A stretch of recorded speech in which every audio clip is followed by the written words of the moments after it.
Hello. Hello!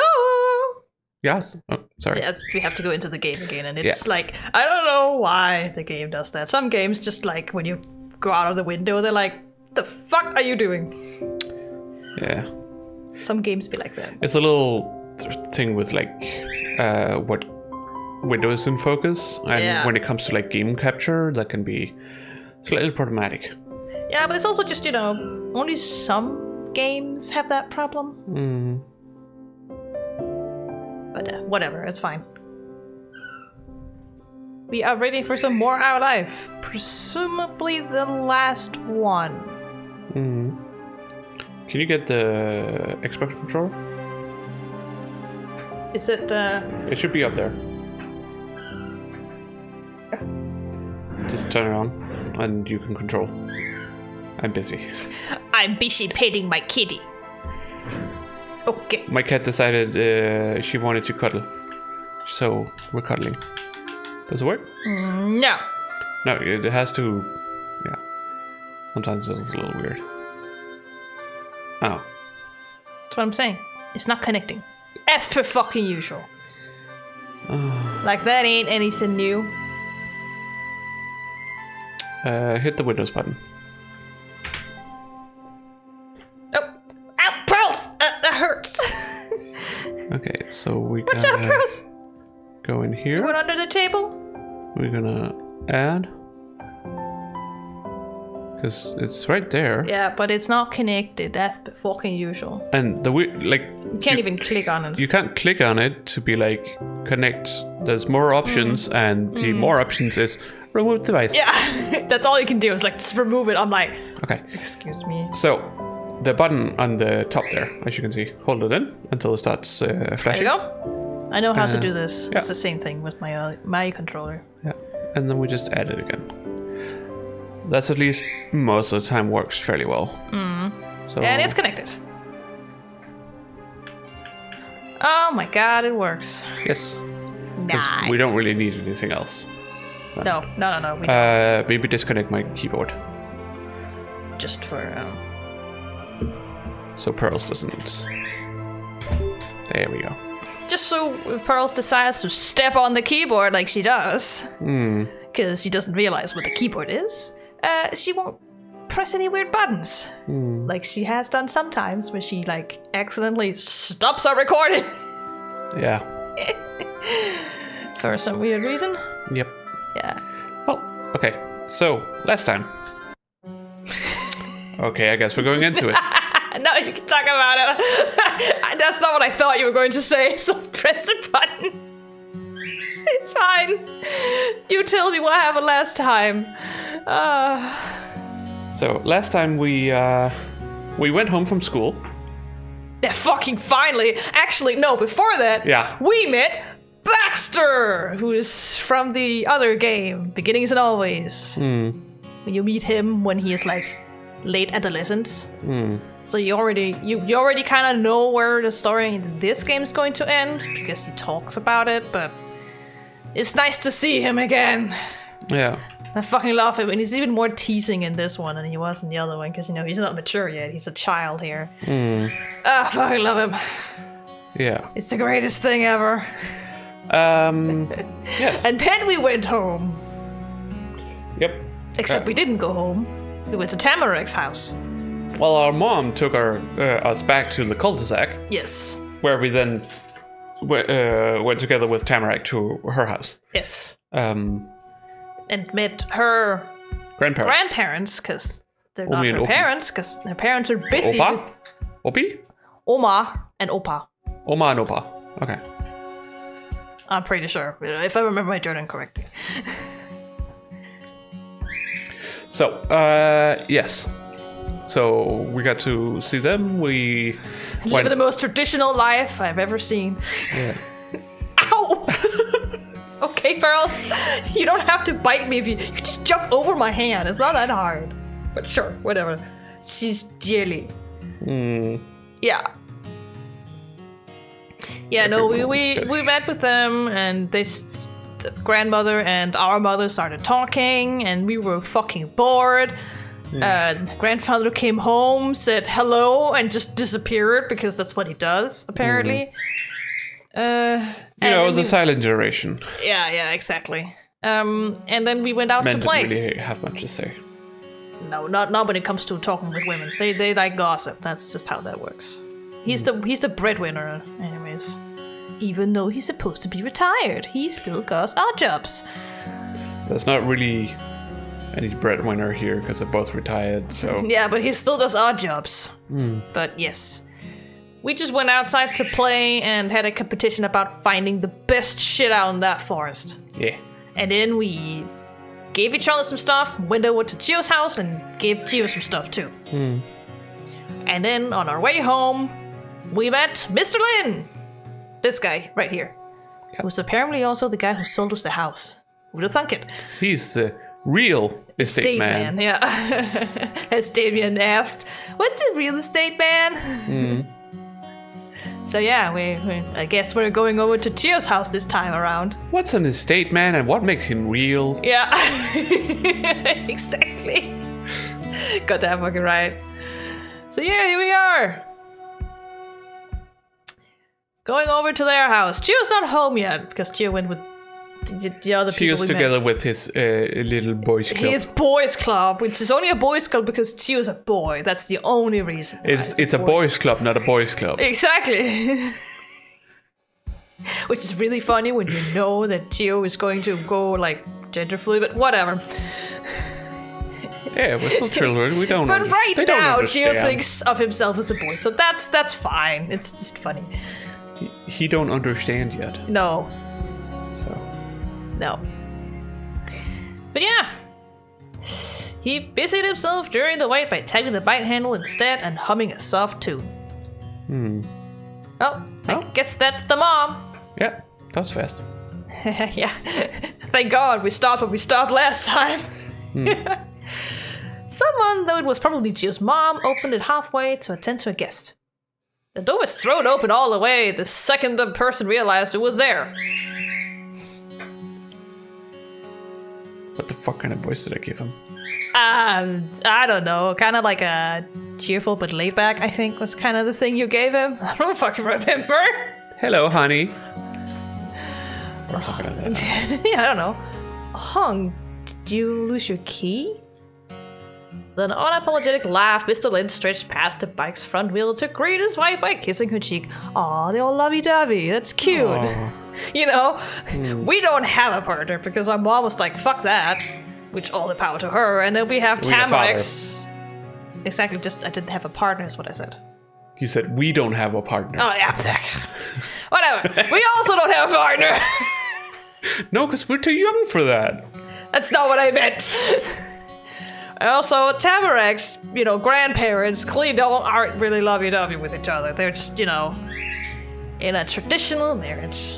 We haven't seen it, at least. No. I assume there's at least some kind of, It seems like they have more of a practical, traditionalist kind of marriage, so I don't know if there's any of that kind of showings. Maybe not. So... Pearl's just wants to be comfy and so does Aiko. Both on your lap at the same time. Apparently did it wrong. Yeah, you did it wrong. And you have to voice someone right now. Sorry. No, I wanted you to come over. I figured this would be the quickest way. Our new neighbors are here. Mrs. Lin peered further on, and there were the neighbors. You and Ma. Ma. She looks very scared by this kind of revelation. I'm sorry, Aiko.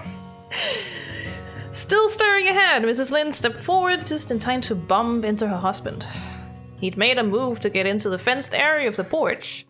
Mrs. Lin gasped, and the bike shuddered a metallic cry. Oh no! Not the bike! Mrs. Lin hastily grabbed a seat cushion to steady it. She leaned to the right for her next attempt to pass. So did Mr. Lin. Mr. Lin she's like, I don't know what's happening right now. Mr. Lin settled in, pressing his back to a little wall by the door while holding up the bike against himself.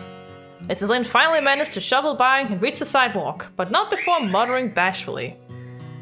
Sorry, sweetheart. It's no trouble. Go on. Go on! Nice.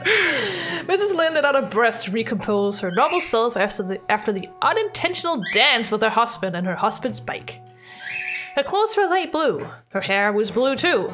That's not how hair works, but I assume it's just very dark with a cold shine. Way darker though. Whenever she lifted her legs to walk, the creases in her dress moved like flower petals in a breeze. Well, we technically don't know if she has, dyed her hair. No, I know, but considering how dark her hair is, we assume she hasn't. No. She just has a cold shine. Yes. That's it. There was something so peaceful about it. Even her voice drifted along gently. Why is everybody's voice gentle? I can't voice people if all their voices are gentle. God damn it. I'm the one who has the more interesting voices, I suppose. Except for Tamarack and Chiyoko, who are their own character. Yeah. I'm Mrs. Yi Lin. If you're the new neighbors, you must be Miss Opal and Damien Desmond. Is that true? It's Sir Damien Desmond! Yes. Ma'am! Yes, precisely. Ma reached forward, offering a shake. Mrs. Lynn grasped your Ma's hand with one of her own and covered the top of it with her other hand. Like this, I assume. Yeah. Like some people do. Mm. Two didn't exactly shake. Really, they squeezed each other for a second. They were hugging, but with hands. Yeah. I guess, yeah. That's the thing. After Mrs. Lynn carefully unwrapped her fingers from Ma, her gaze drifted downwards. Mrs. Lynn curled into a blueberry ball. Sure thing, Nivian. Bringing her chin to her knees. The edge of her spotless dress brushed the grass, but it brought her to eye level with you. Hi. She held up her hand for you to take two. You never would have guessed that was gonna happen. Not many people do this, apparently, in your life, Damien. Most adults don't act like you were a grown-up, or that kids would be treated the same way as grown-up was. What do you want to do? You grabbed your hand and wiggled your arm like a worm. Yes. You want to do that? Yeah. Alright. She didn't hold you back and flipped along with the waves of motion. She's like, okay, we're gonna make this now. That's a fun way to greet someone. Hey. It is nice to meet you, Damien. Then she pushed off the ground to stand up perfectly straight in one fluid motion.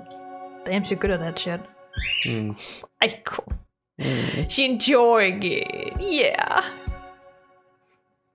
You'd seen how much Chio and his dad were alike because of their matching confidence. Yes. Have confidence. No confidence. Yep. It was the same thing with his mom, except you need a little imagination to make the connection. If Mrs. Lynn was put on super ultra fast forward, it looked a lot like Chio treated people. But now you'd seen everybody who lived in the street, plus some extras who don't live in the street, they live further away, but it was nice seeing Baxter at least. All the other kids were about your age, or 2 or 3 years older. Who cares? For the adults, it was a lot trickier to put together ages, because they all just look adults. Except for the Tamarack's grandparents. They were absolutely the most old. Also, it's not called most old, it's called oldest, but sure. Children. Yes, but it's just like... You are the mostest oldest. Yeah, it's just like old is like one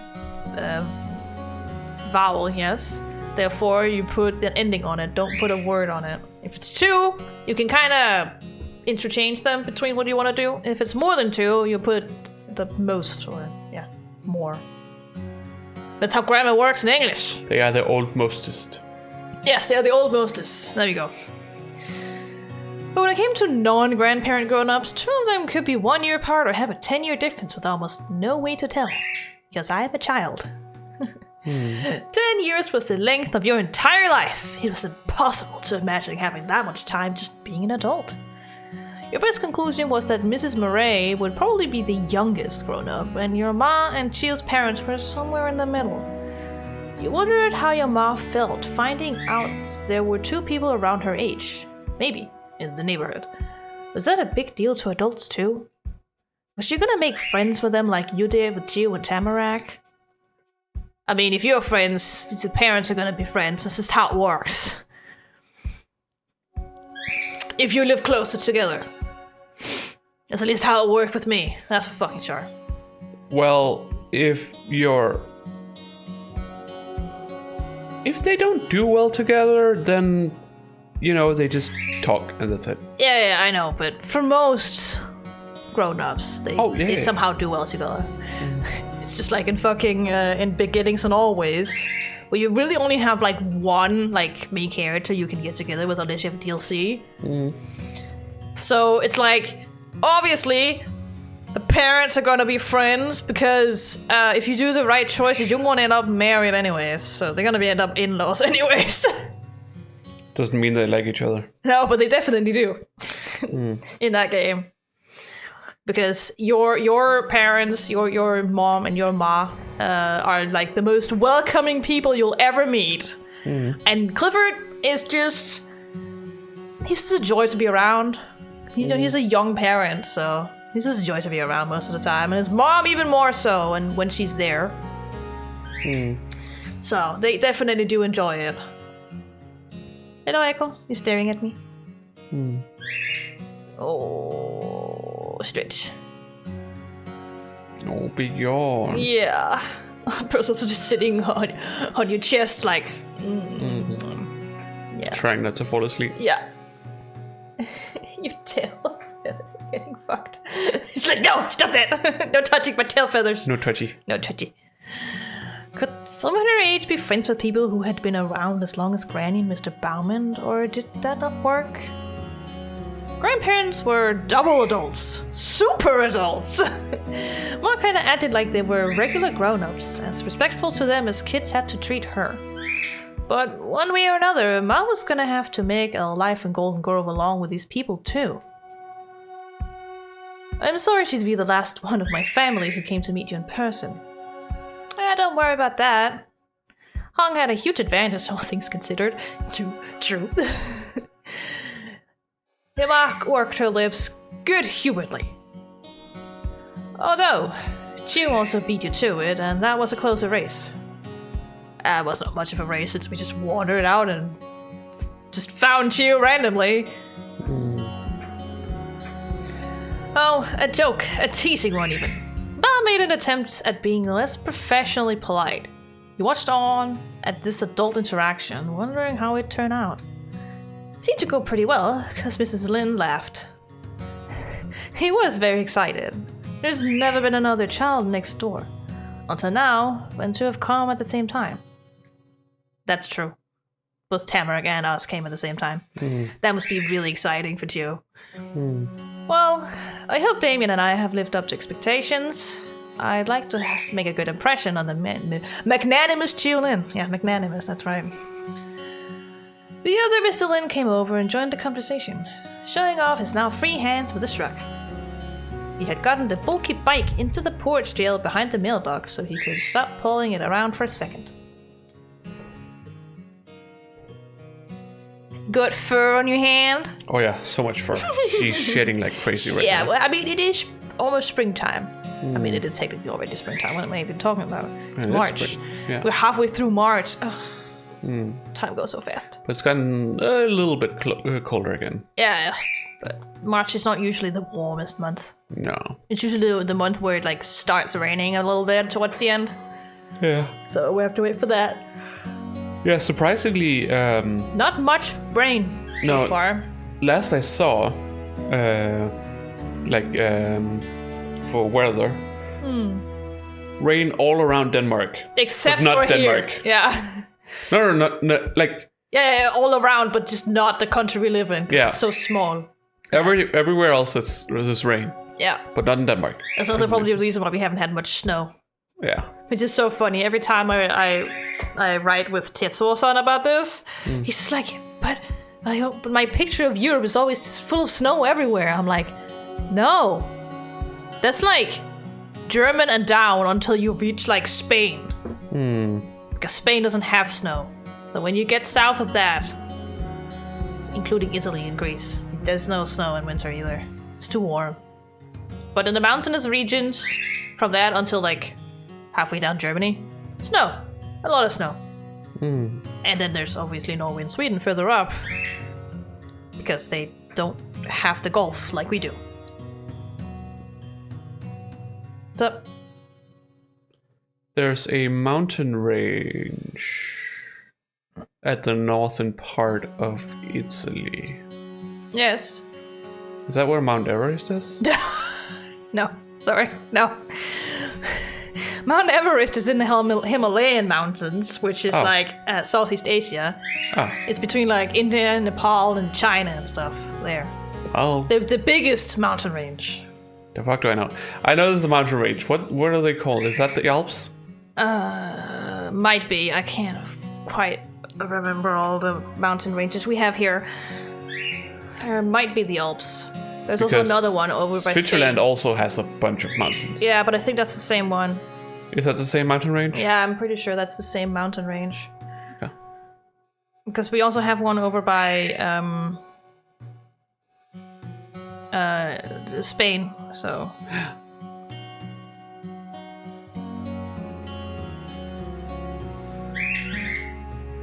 Yeah, it's the one up by north of Italy, by Milan. And then there's another one by Spain.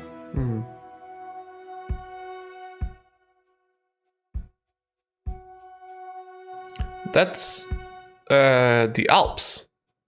It's a prime spot for skiing vacations. Yes, because it is actually the only place you can really ski unless you go to Norway and Sweden. Yeah. Here.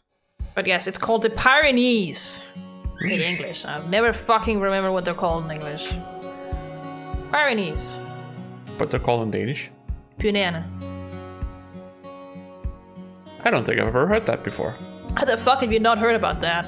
You forgot all the geography you had in school? Yeah. I mean, okay, you were also the one who mistook where Norway was your entire life until we actually got there, so I guess I'm not surprised. I just thought that Norway was where Sweden... Well, okay, hang on a second. You cannot deny it. No. You cannot deny it. I'm just making sure that I'm not trying to switch places with Norway and Sweden, because I know how Norway and Sweden are to each other. Yes, related to each other, but I thought for some reason that Norway was like not above us, but instead slightly like further to the east compared to us. I thought Denmark was actually like the like Jutland. Yeah. Oh, here are so many pet feathers. Would have been, further out. Ow, ow, ow, ow. He's allowing me to pet her, but Sort she's of. like, you're doing it wrong. Yeah. I think you should she's just done. stop. Yeah. She allowed me for a while, then she was like, no, you're doing it wrong. I didn't realize that because some years ago, actually quite a few years ago now. Some years ago. Are you okay? It was in 17. It's almost 10 years ago. It's 8 years ago. Almost. Fuck. Yeah. Well, we as part of like a boarding school thing, we went to Norway for like skiing and stuff. Skiing trip up close to Trondheim, but not quite Trondheim. Yeah. And our boat trip from eastern Jutland. I believe it was. Sound, right? Yeah. It was like northeast on Jutland. We had to then get out onto the sea and then up past the tip of Jutland to then go west. And then out around the tip of Norway to then go further up, because we're not going to Oslo. No, because it takes fucking forever to sail to Oslo. Yeah. It takes like 8 hours from Frederikshavn. While you could just go to like Christiansfeld or something instead, and it'd be a lot faster. Yeah. So it's just... I saw it when we were on the boat. I saw a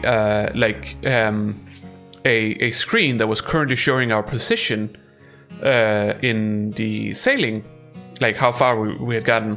Yeah, and that's where map. Yeah, and that's where I saw that Norway was like covering Denmark more or less. Yeah, it's like straight north from us. Like, yeah. If you go up to the top part of Jutland, which is called Skam, that one's like basically almost like the divider between like Norway and Sweden, almost. Yeah. So Norway's like straight north. I didn't think it was, but here we are, I guess.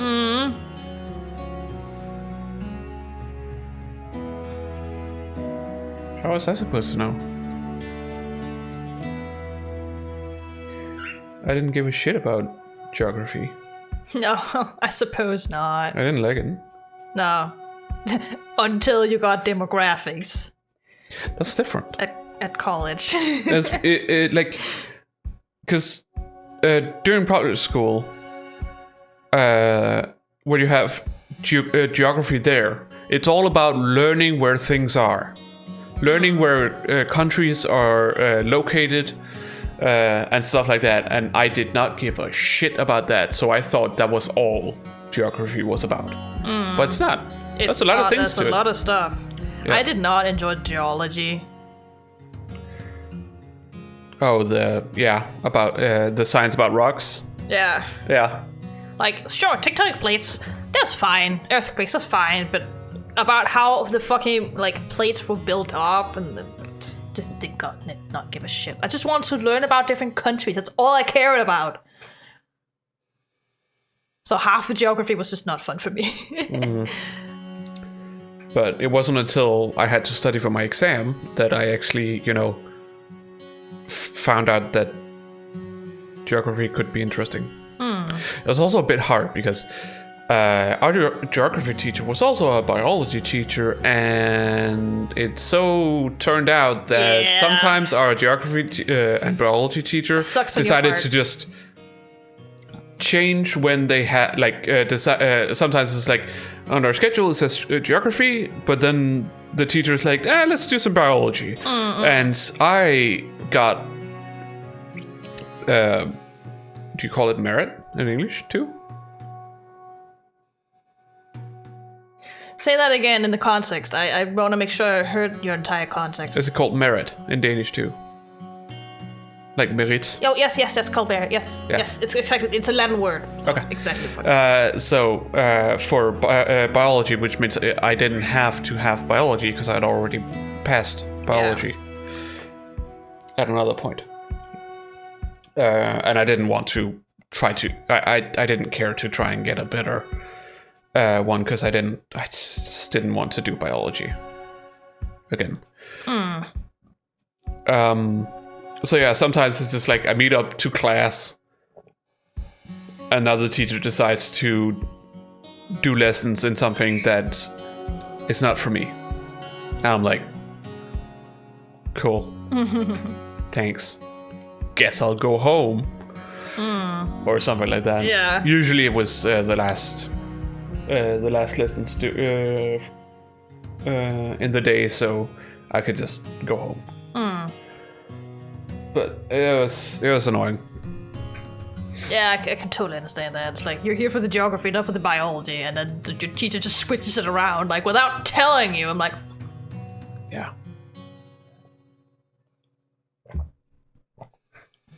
What were you doing? Messages on Twitter while you were talking. Because I didn't have... Pearls. What are you doing, Pearls? Yeah. Okay. Because I didn't have to look at the screen, so I just had to listen to you. Yeah. Anyways, it's your turn to speak, so I just waited for you to get done. It's fine. Chu has been out with friends since school ended, so we've yet to hear about what happened when he popped by your house in the morning. True. Yeah.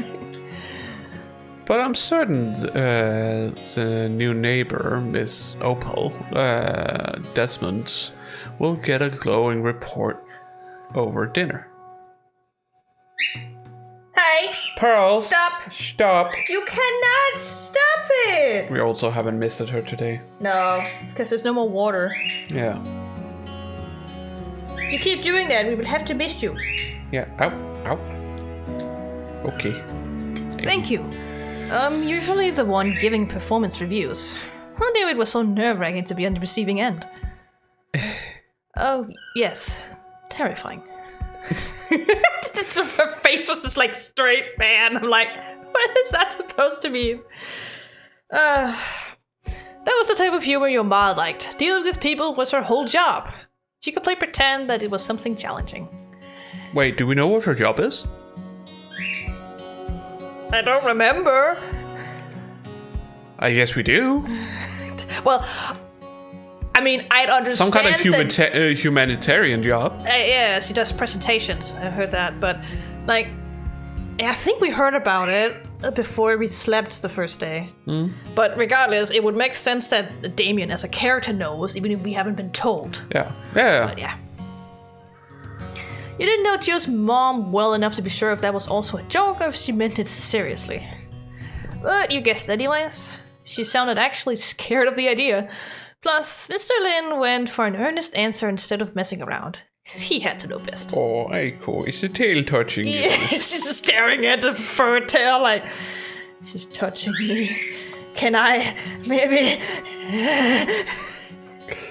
She wants you to touch your bulb. Yeah, it's okay, Aiko. Mm. Anyways, Mr. Lin is talking. You ladies have nothing to fear. No one is going to give you a failing mark. Trust me. And I can already report that my son is entirely fond of your son. We got that too. Don't worry. Now that is wonderful news, because my Damien is just as attached to your boy. Got that fucking right. Oh no, you hit a pin feather! No, I was preening a pin feather. Oh, and it was sensitive. It wasn't ready. I slightly pulled the feather. Oh. When I was trying to get the inner part. Yeah. That was a little hard. That was right. Chu and you were already great friends. Are we also best friends like me and Tamarack? Not yet. Not yet. Maybe we will be. We haven't had the option or the chance to become best friends with. But maybe in the prologue. I don't know. Do we have a? No. What? I just wanted to see if we had like There is a Yeah, I'm just trying to get out of the menu again. Apparently I have to press the same button. If you over an info. Oh no! Apparently that was just. Yeah, but I wanted to see if there was a button here on the controller. Not necessarily. Try and press right on the D-pad. No. What about the? No. Okay. Nope. I can't. I also can't access the log now because I think I accidentally. I don't have a button for the log. You're gonna have to use the mouse to go back to the log. We skipped a few. But info is over here. Yeah, I know. I just wanted to see if there was a button on the controller. There was not. For this? Yes, there was not. Because you wanted to go in and look at it? Yes. What do you want to look at? I just wanted to see what our relationship with Gio was. That's all. Friends. Okay, yes, okay. But yes, you have to go to the log, because I accidentally skipped some trying to find the button. And that was right. Two new already good friends. The final neighbor you met spoke sweetly and on behalf of the entire family. Cool. We'll have to give them plenty of time to nurture their friendship. Got that fucking right. The way they have decided to outline the hands on her. They're on very Mrs. Lin. red, but I think it's just because of her skin hue. Yeah. It's very warm. They look They're burning! They look burnt, honestly. I think it's just because her skin's supposed to be very, very warm. Yeah. A very warm complexion. I don't... The outline does It's a little not bit... help. I think it's a little bit too, like, orange red. It could be a little bit, like, less... Hello, bros. Less, like, bright, is what I want to say. She also has it up on her face, but it's a little bit better up there. Yeah. Yeah, it's not as bad on the... Because it just... For some reason, the outline on her fingers... or her hands, they seem so thick and they seem so... I mean, everybody's present. fingers are a little bit thick. I think that's just the this art style here. Yeah, no. It's just they're so present. They're so That's true. popping. Yeah. It's hard to not notice them. Yeah, that's very true. Mrs. Lin slipped her arm around Mr. Lin's. They were unified physically and legally, in this opinion. I'm glad we're all on the same side here. Chio's parents were as cool as he was. Hells yeah. I mean, you gotta have cool parents to have a cool kid, right? Is that how it works? Supposedly. Now, I need to apologize myself for cutting this introduction so short. We have to get home. There's more unpacking to do before the day's over. No, I know we will have dinner. I saw a thumbnail for one of the videos on YouTube. I absolutely do want to speak more another time, though. Oh, that's fine. Yes, we understand completely. I imagine it's a big job. Getting a new house in order always is. Even when it hasn't been left to collect dust. A bit. Luckily, it looks as if most of the furniture already there will be worth keeping. After a good scrubbing and polishing. Is that so? I thought that'd be the case. It was quite a perk of the property. Seems to had good advice. Picking a location. That was said with a sly smile and a side eye to her husband. Mrs. Lin had a streak of charm too. They're Thanks, teasing honey. each other all the time. No wonder she was teasing everyone he likes. Chiyoko is staring at her. Oh. Mr. Lin put a hand on the back of his head and one on the corner of his glasses before leaning back to laugh. He wanted to make sure nothing fell off, you guessed. But if you do need help with any heavy lifting, you're welcome to let me know.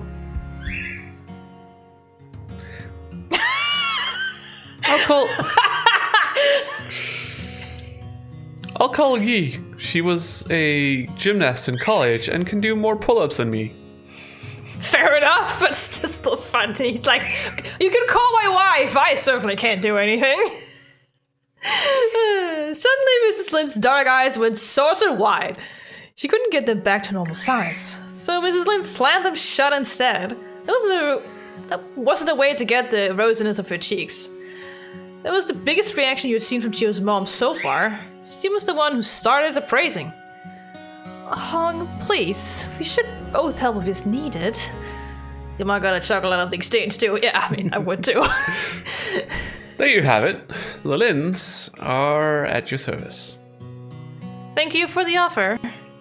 Thank you for coming, Opal and Damien. You're both welcome over any time. Goodbye. Bye-bye. Good evening! And bye! Bye. Bye! Bye. With a come-along gesture angled your way, Ma turned to leave. The two of you followed the sidewalk around the center of the street. From there, you stared up at the towering building from under the long shadow it cast.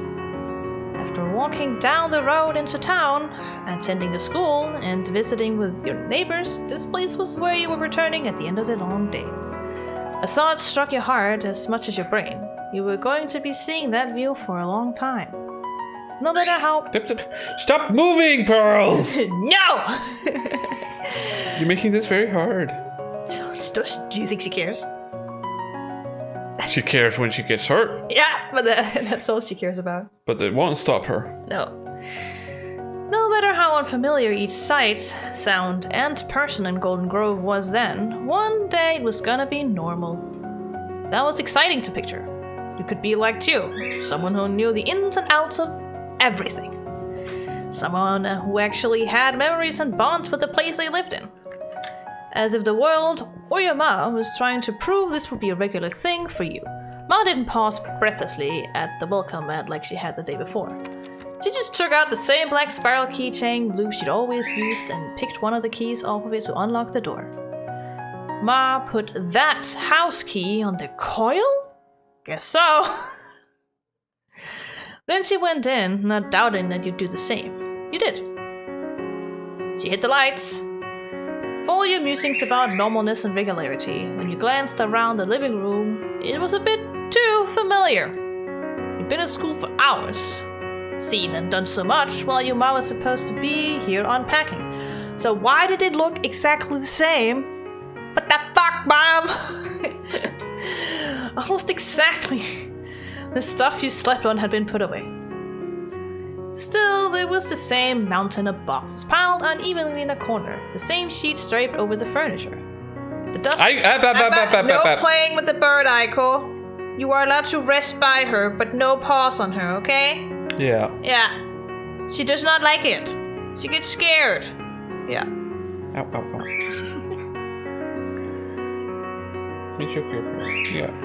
The dust you wiped down the night before was the only hint that you hadn't been transported back in time to when you first saw the place. Okay. That was weird. Oh well. Ma, you didn't do any unpacking!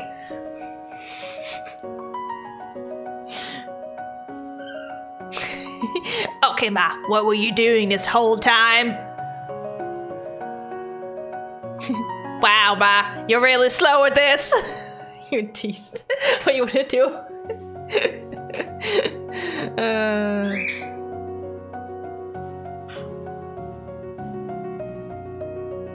Which one out we don't do? Probably the last one. You want to tease her? Yeah. Am I? Well, smart guy, there's something you haven't considered. A sing-songy cadence carried her leading words. It wasn't the living room I spent the afternoon making livable, and since it wasn't that, can you guess what it is? Oh my god, I get to sleep in the bed? Thank fuck for that. Alright, what do you want to say? He pointed towards her. Was it Ma's room? Pointed towards himself. Was it your room? He shrugged. I don't know. The kitchen. The kitchen! That one?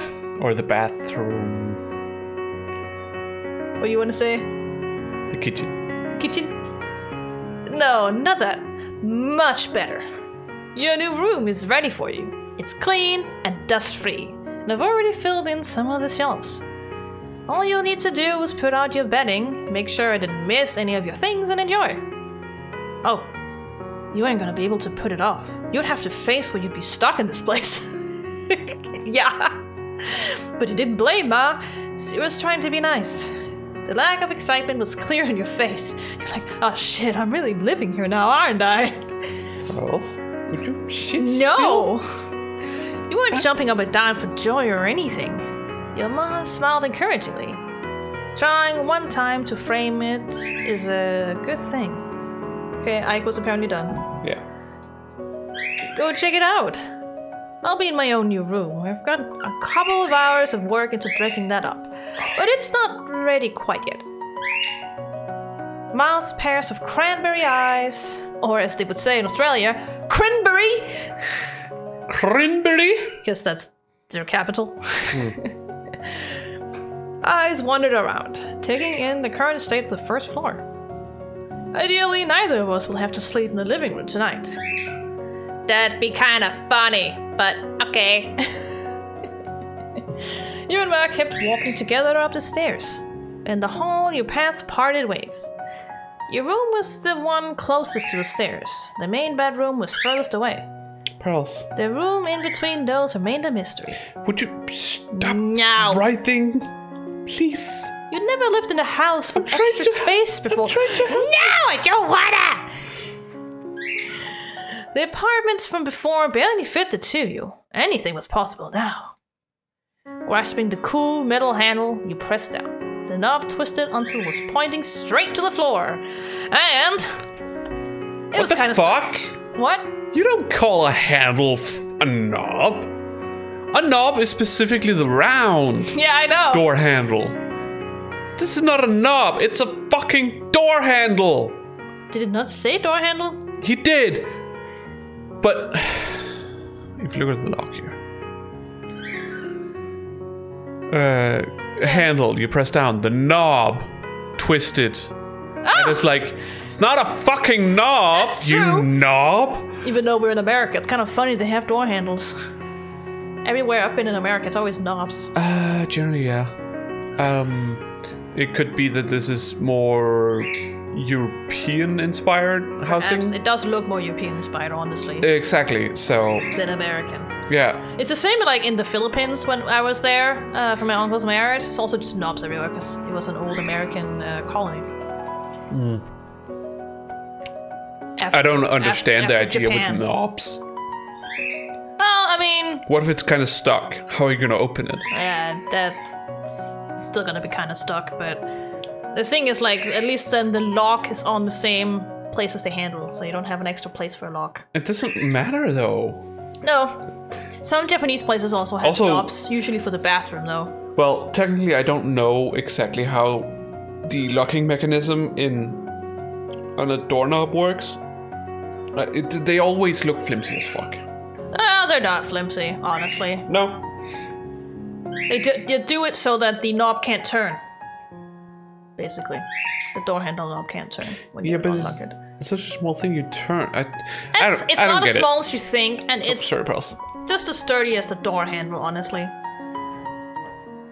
Door handle? Yeah, You mean- the doorknob. Oh, the knob. Yes. Okay. I was a little confused there. Yeah. Like Japanese, like usually, at least into toilets, they tend to have the knob as well because it's American, and you know, America kind of took a bit of power after Japan lost the Second World War, so they got some inspiration from there.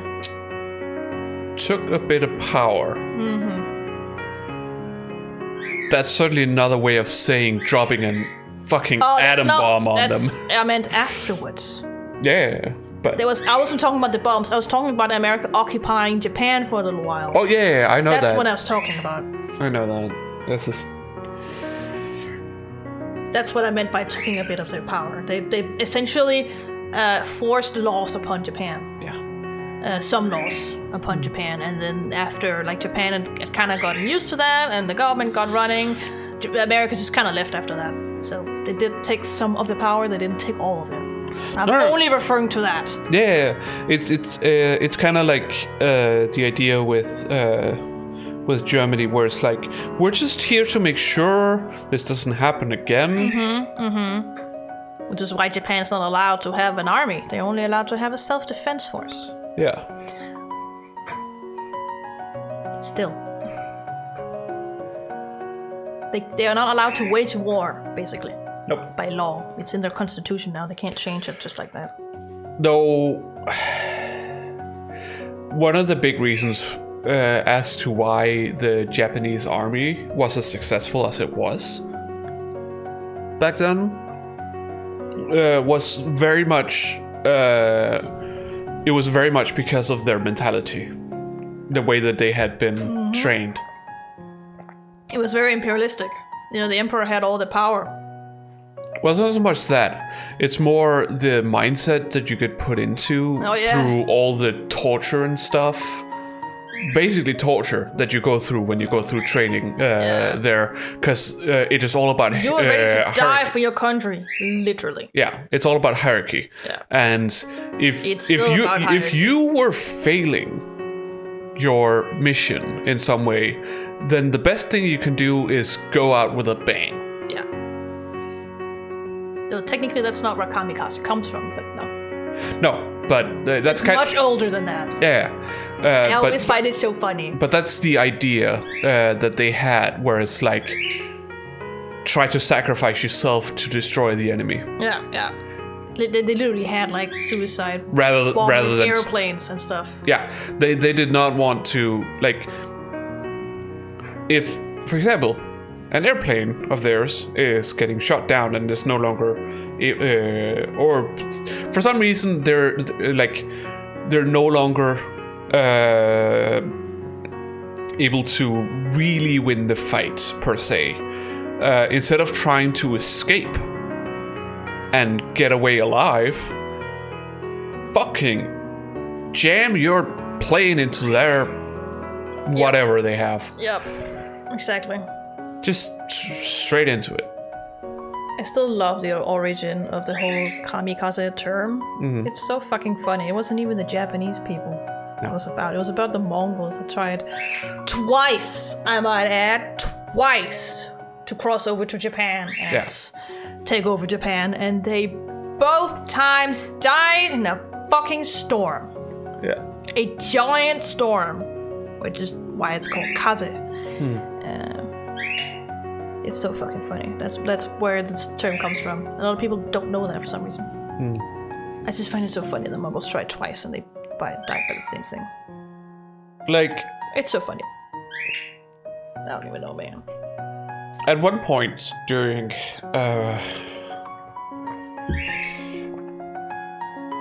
one of the fights that Japan and the US had against each other during World War II, I think it was out west of America. You know, those small islands that are out there. You talking about Pearl Harbor? Nope, not Pearl Harbor. I just want to make sure we do. No, another one. Okay. I forget what it's called. But at one point,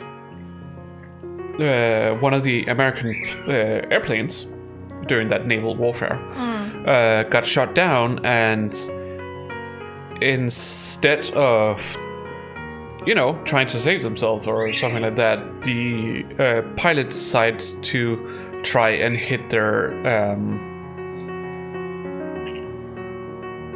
ship, basically trying to hit their, what you would call, I suppose, command center. For that battalion, probably, yeah. Yeah. But narrowly misses. Yeah. And the Japanese people were like, well, shit. Wait, did they just try to do something honorably there? Yeah. According to them. And someone else was like, nah, that's probably an accident. Yeah. Americans honorable? Ha! Yeah. You make me laugh. They don't see them as honorable because the Americans try to stay alive. Yeah.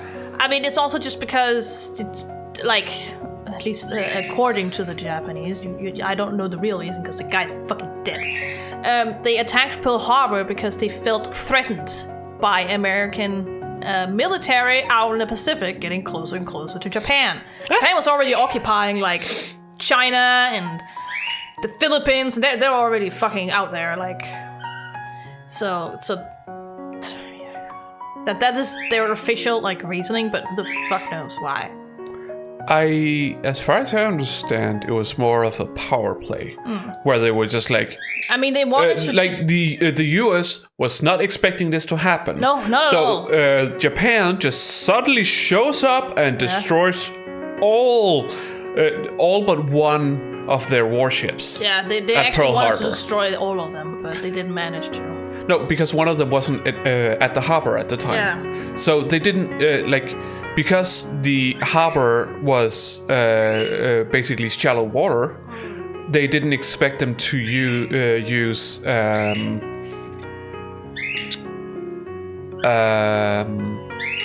underwater missiles. What are they called? Oh fuck. I forget. Torpedoes. Yeah, torpedoes. Yeah. To hit the ships, because it would be very hard to do so, especially, you know, throw it from an airplane and then into the water and so on, because there could be a big chance of it, you know, hitting the bed of the of the harbor Yeah. instead. But they But managed from to. Japan's side, they officially stated that they felt threatened. Aiko.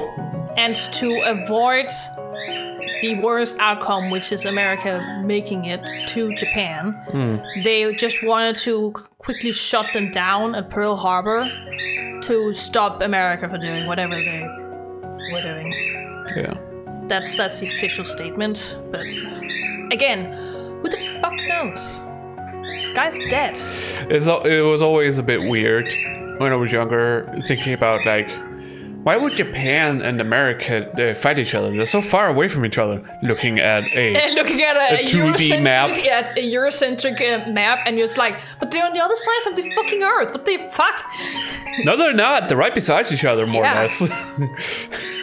Honestly, it's not that far away. I mean, They're not sure, that the far, Pacific no. is very big, but there are loads of like places they can land because they have ships on the way, on route. Ships and all kinds of small islands. Yeah, on route that is military. Okay, Apollo. Someone's very happy right now. So, is Haiti out there? Haiti?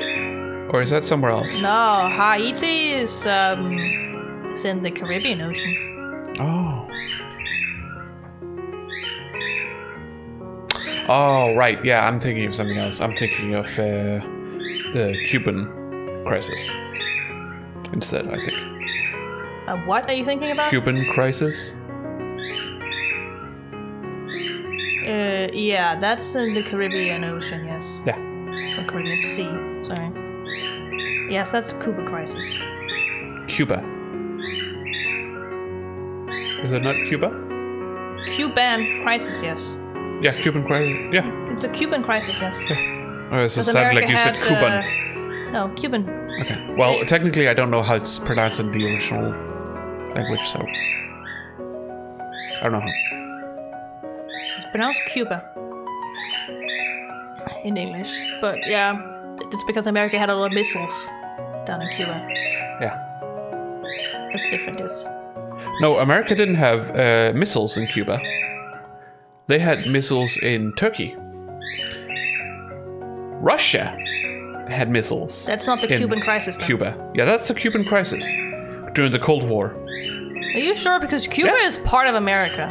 No, Cuba at that point had a revolution where this guy called Pedro or something like that had taken over. Pedro!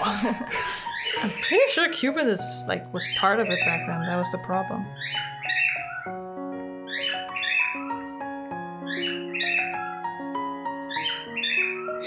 Because Cuba was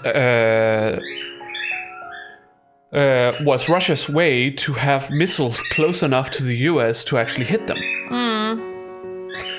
Where on the other hand, for the US, it would be possible for them to hit Russia if they had missiles in Turkey. But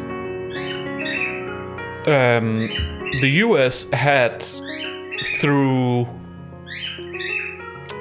flying above Cuba and taking pictures. I forget what you call that kind of surveillance, but anyways, they had seen that there were suddenly missiles on Cuba, and they were pretty sure that they were Russian missiles. Jesus, Apollo! I know she's right there, but Jesus.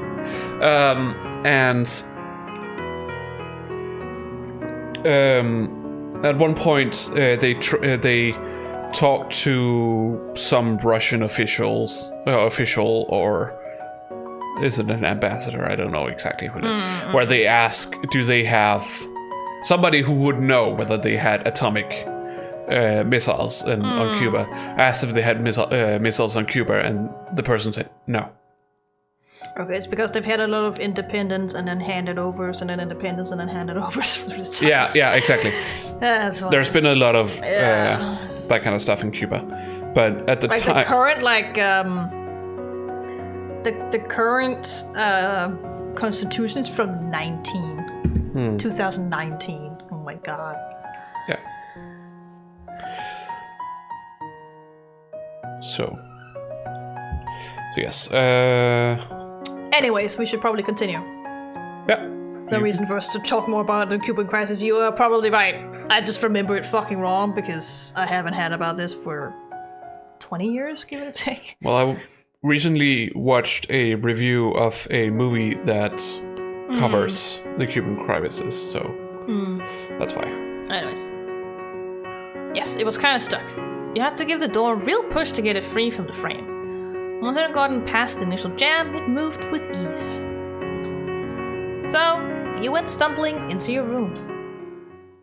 Yes! Hello there! You're about to enter room decoration screen. I remember this from the other game. Not every step, except for step 4, you'll be able to... I assume step 4 is because, you don't live at home anymore. Once you get the more control you have of your space. As a kid, step 1, you can choose between different beddings and some smaller possessions like toys and decorations. Midway. What? A small island, which didn't really have any, nobody was living there, so the US was using it as a military base. Yeah. Because, it's midway between the US and okay, you're gonna have to use Southeast Asia. mouse for this. Did it stop working? No? No, it's just I can only go down to this and this. The other stuff doesn't seem to be working. I thought it had full... No, I think it has support. partial. Is it only partial? Yeah, okay. I'm pretty sure it's partial. Well done. Okay. You can use the mouse. Let us... What are we supposed to do? We are... decorating our room. That's what we're doing. Okay. So you just press on one of these 4 things. I would say it's already decorated, but okay. Yeah, but you can choose between different things. What? Just click out one of them. What? No. I said, I think it's already decorated, and you said, you can choose between different things, and I was like, what? Yeah, there's always gonna be decorations, but you can, this is one of the beds, you can choose another bed if you want. Oh, yeah. Okay. I didn't know. Woohoo! Dunk! With a helmet. You can, choose whether you want a canopy or a helmet.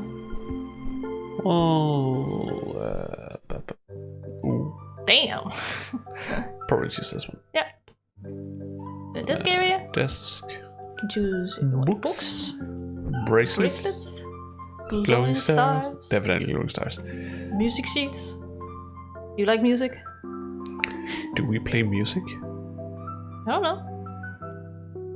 I know Tamarack does. Later on.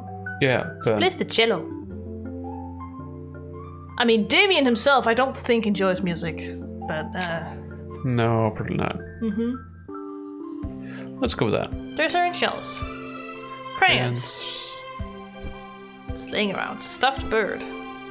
Stuffed elephant. There you go. Trunk area. Stuffed giraffe. Okay, Michael. Stuffed rabbit. Stuffed sheep. Clothes. Just laying about. Kickball. What does that want? That's probably fine. Alright. Is that what you want? Yeah. And done. Alright. Wow, your room was something any kid would be proud of, right?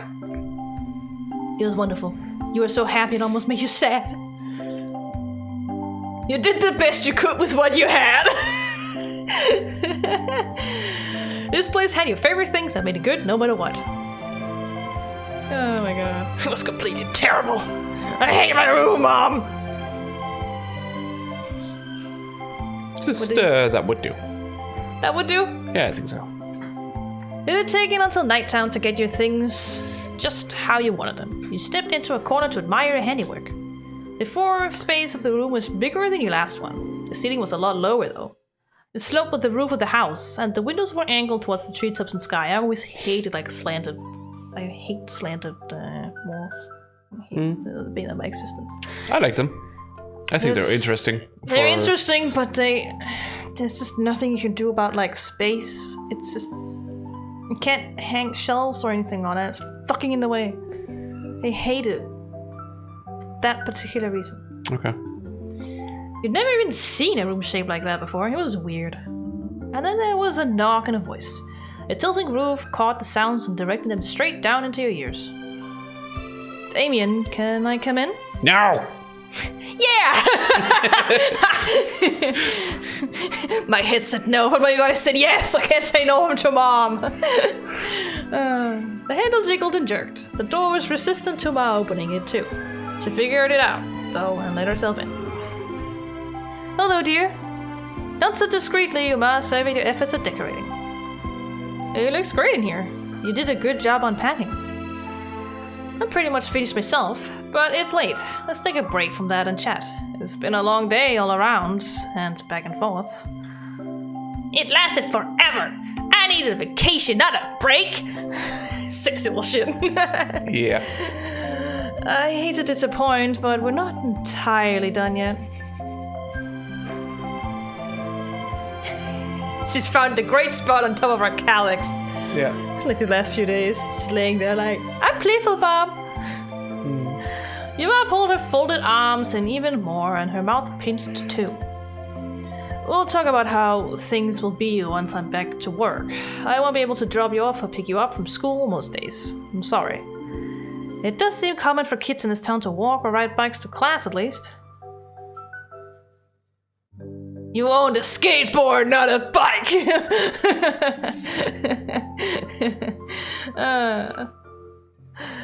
What do you want?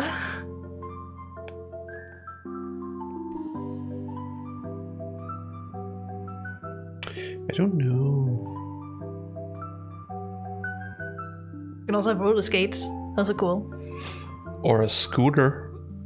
I suppose. You suppose? Dangerous little shits, that's what a scooter is. No. Cool as fuck.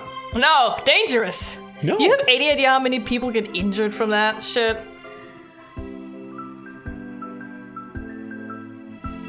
I suppose I don't. Oh, I've heard so many weird stories. This is in America where it's not mandatory to wear a helmet with these. But a lot of people get like broken ankles every time they hit something with a fucking scooter. Or worse. It's not great. They're not safe to drive around in, that's for fucking sure. But you do whatever you want. This is a game, so obviously nothing's gonna happen. Fuck you, we have a scooter. Okay, we have a scooter. That was another thing. Mom made extra sure got moved to the house, along with your backpack. You must have known it could come in handy. Sure thing, Damien. It'll be up to you if you'd rather go on foot or use your scooter. I'm sure your scooter will work just as well as a bike. You got to see the way there, and you shouldn't ever be the only one on the path, that's for fucking sure. You weren't scared to do stuff without her, but you like spending time with Mom. It would have been fun to go together at least sometimes. Well, she had to do her job. You just have different kinds of fun. Except in the inevitable, you nodded. Indubitably. She's higher up than us now. Alright, that's one matter attended to. Here's part 2. What to do after you make it back from school. You'll be done with your class a good few hours before I'm off the clock. Mrs. Bauman and I were talking while you were outside with Tamarack. She offered to keep an eye on you when on my way. She's retired and insisted it'd be no trouble. That can mean you go to Tamarack's house for the afternoon, or it can be Mrs. Bauman popping in every now and then to check on you if you're playing at home or outside. Tamarack is already a friend, so it's not as if she'd mind you being around regularly. No, probably not. No. Ma held up one finger and kept on with the explanation. Of course, that's not the only choice. We've got options. While I didn't get a chance to officially ask, I bet the Lynns would be equally fine if you wanted to hang out at their place. They're good people. I know Mr. Lynn decently well at this point. Plus, their son would certainly extend an invitation to visit whenever you wanted. He's sociable, and even I can see you're in with him. What the fuck, Bob? I can also look into the lessons and extracurriculars being offered in town. You could do that some days instead of staying in the neighborhood. Oh, like how Chiyoko is doing ballet? Okay. That we're gonna see that at some point. I've seen like a sprite of it. Maybe you want to take up an instrument or learn how to dance. Well, would you look at that? And I would be able to come get you from there when it was done. The hand finally came down. That must have been all the possibilities she could think of.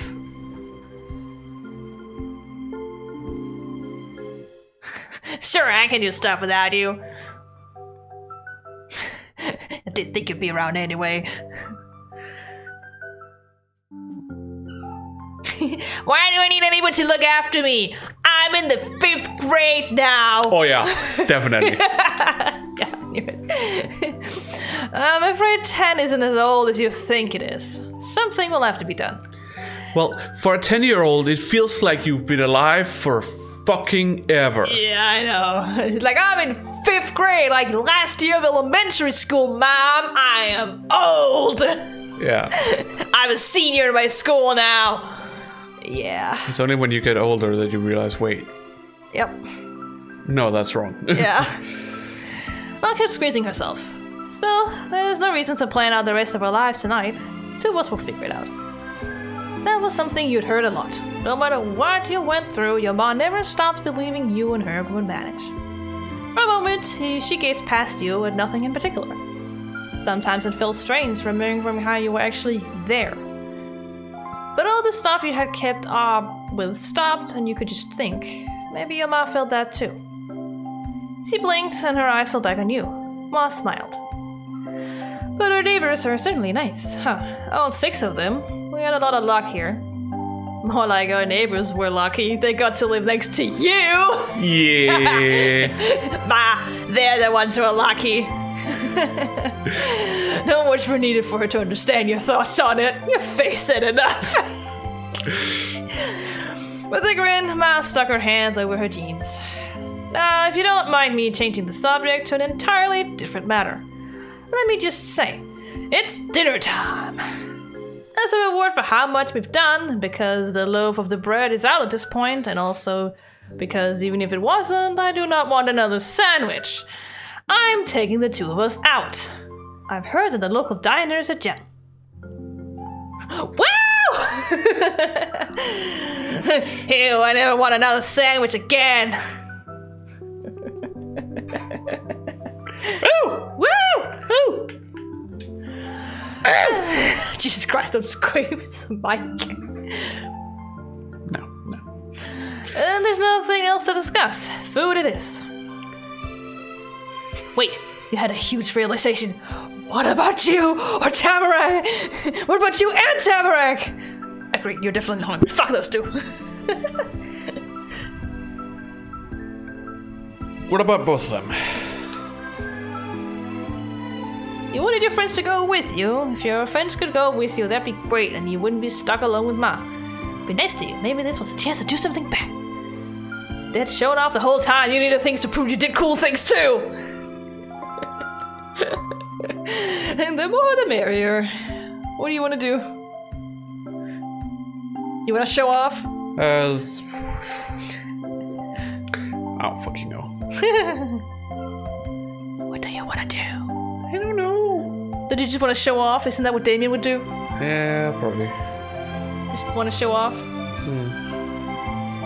On the day you'd known them, Tamarack and Chiyoko had done multiple things. Tamarack sent you a paper airplane, Chiyoko wrote you a new note, Chiyoko also walked you to school, and then Tamarack went with you after class and had you visit her house. And other stuff too. You only just got to this town. It was hard to do anything good when you didn't know anything, and almost everything they had was sealed away in a cardboard box. But having somebody take you out to dinner was an even bigger deal than all that. How many kids could do it? Not many. It costs money! Yep. Alright. Though, Chew went over to Darren's house, didn't he? But Mrs. Murray said he had to be home by dinner time. Yeah, it'd be totally fine. Your good spouse cotton cardigan and felt as soft as familiar as your old baby blanket. What is it made out of? Cashmere? Jesus. She tilted her gently pointed chin downwards. You had her attention. Yes, Damon?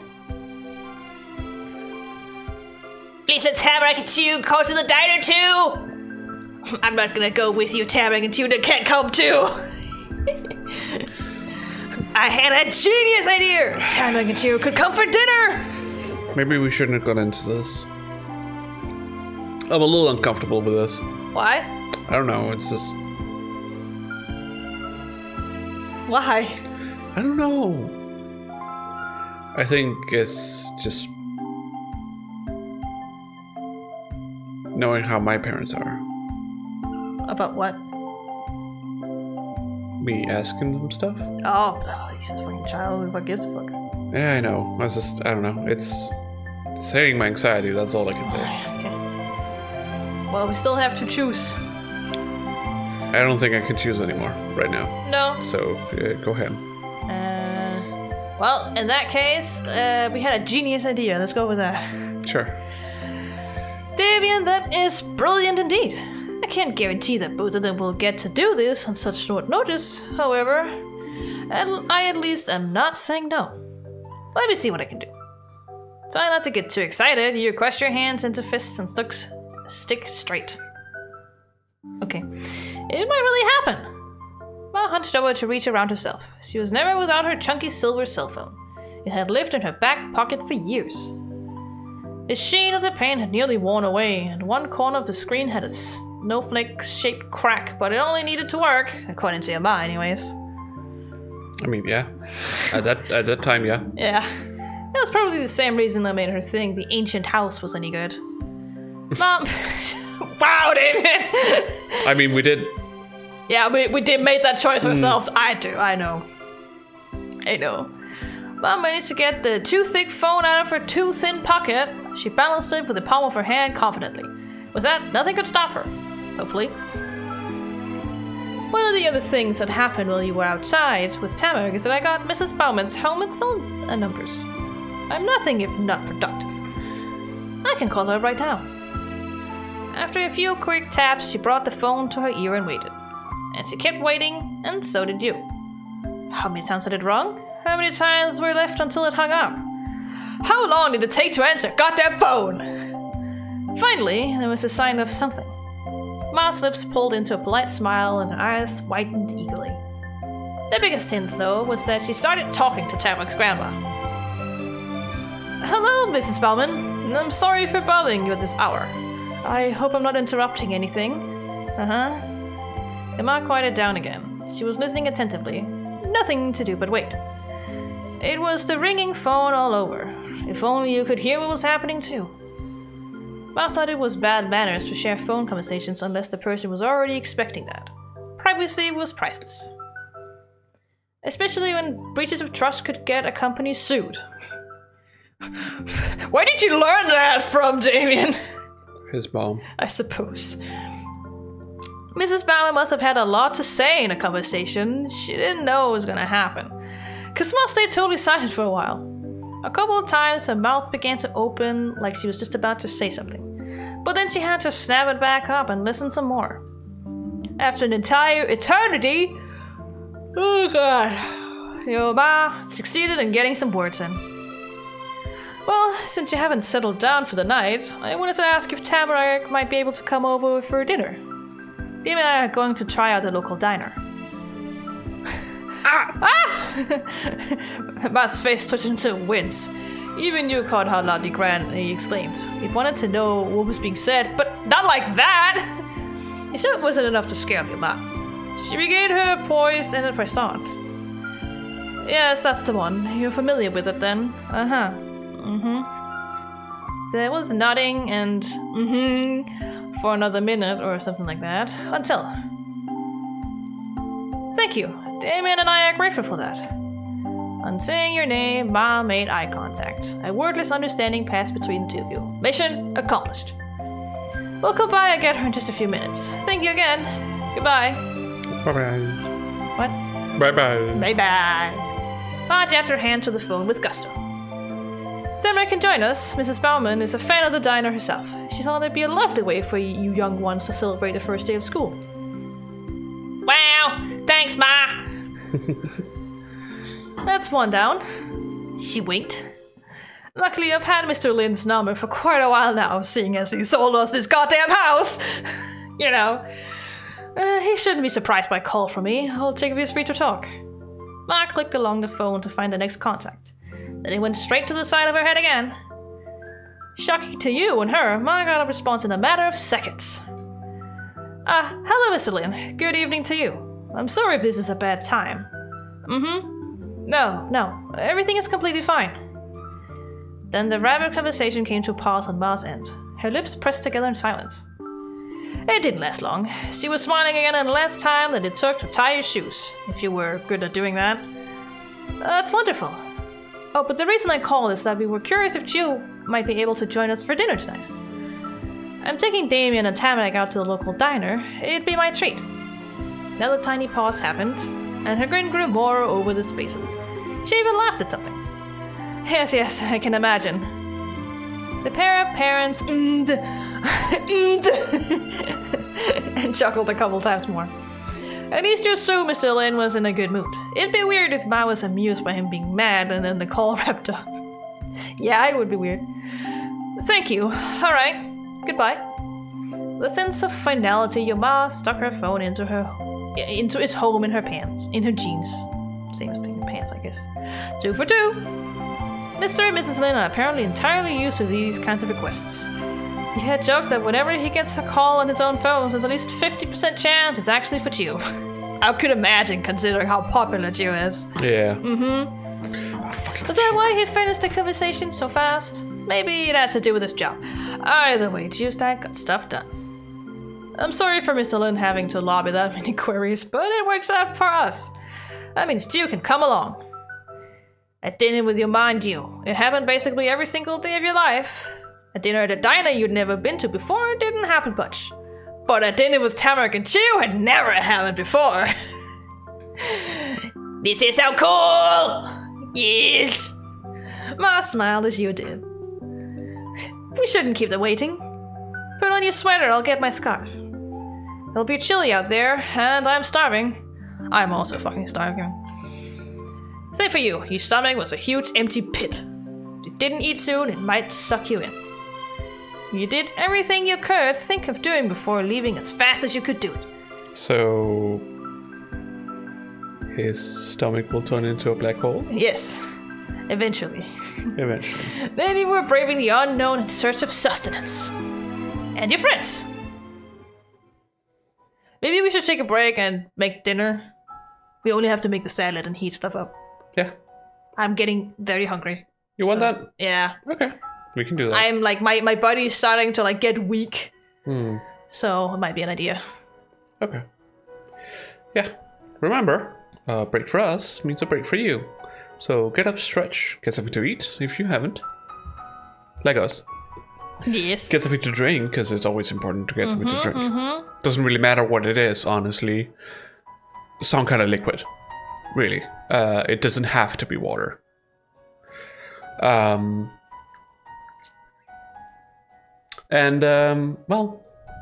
go to the toilet if need be, and take your medicine if you haven't, and still need to, so. Otherwise, we'll be back in just a bit. So, stay put. Yes. And we're back. Yes. We had delicious dinner. Yeah, it was good. Yeah. Some nice fish. Now I don't have to be envious of the people going out to eat dinner right now. It's maybe the reason I'm like, okay, we gotta stop before we reach the diner because I'm hungry. Okay, I see. Yeah, not to mention my body was already like kind of screaming for dinner, honestly. Yeah. So it's about time. It's like 10 p.m. So. Well. Yep. Ow. You're outside at night. That was not the same as walking around during daytime. The orange-hued streamlands glow like torches. The formerly orange trees turn an unnatural purple.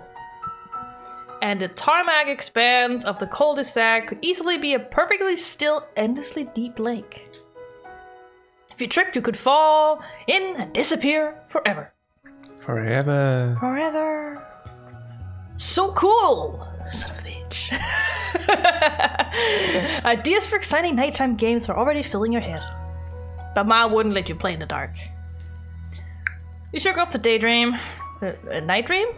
Or would a night dream be a normal dream? Either way, you focus on not being left behind. You and your ma pass through the gate around your yard, then approach the rectangular grey house for the second time that day. Even in the limited light, a pop of sparkling colors stood out. Tamarack was already there. She'd elected to wait outside with a scarf and her bag in tow. You made eye contact across the grassy patch between your home and hers. Damien! Flinging her hands into the air, she zoomed out from the porch to meet you. Tamarack went so fast her floppy boots threatened to slide right off her feet. Tamarack! Yes. Is that where you want to go? Yes.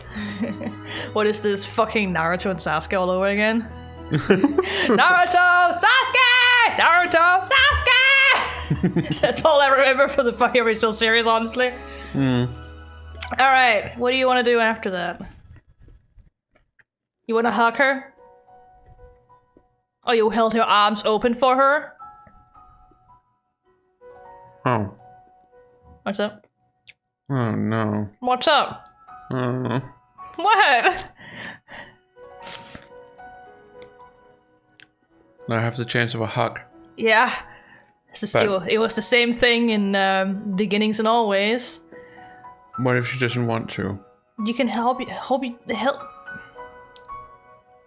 You can hold your arms out for her and she can make the choice. Yeah, but... No, she will... You know her. She'll do whatever she wants. Yeah, I know. But if she then doesn't want to, then it'll just be awkward. Aww.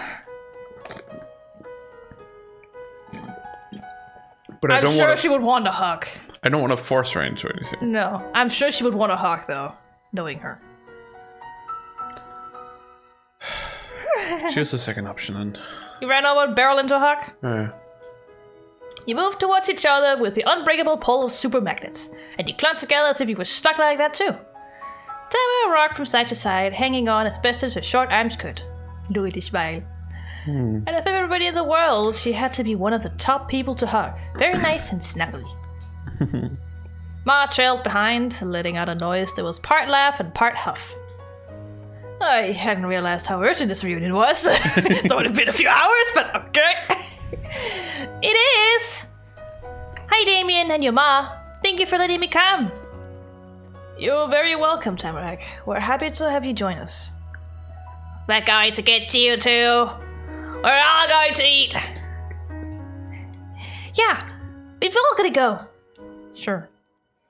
Now a trio, you strolled down the sidewalk until you went completely around to the opposite side of the curve. Matt tapped the doorbell a single time. The sound of it was a speedy ding-dong, and then it was done.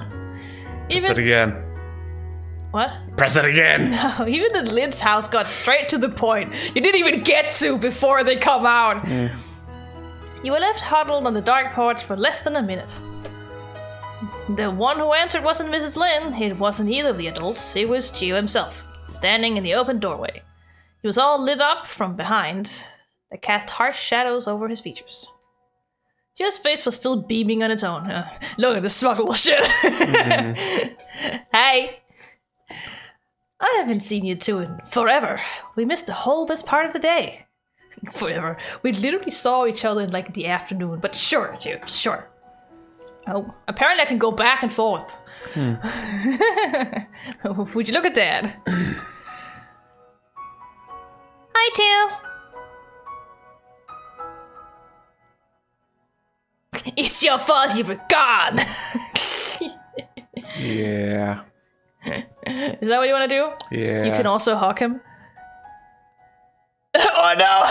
No. No, you don't want to hug him? No. You can also put an arm over his shoulders. Or lift your hand for a high five.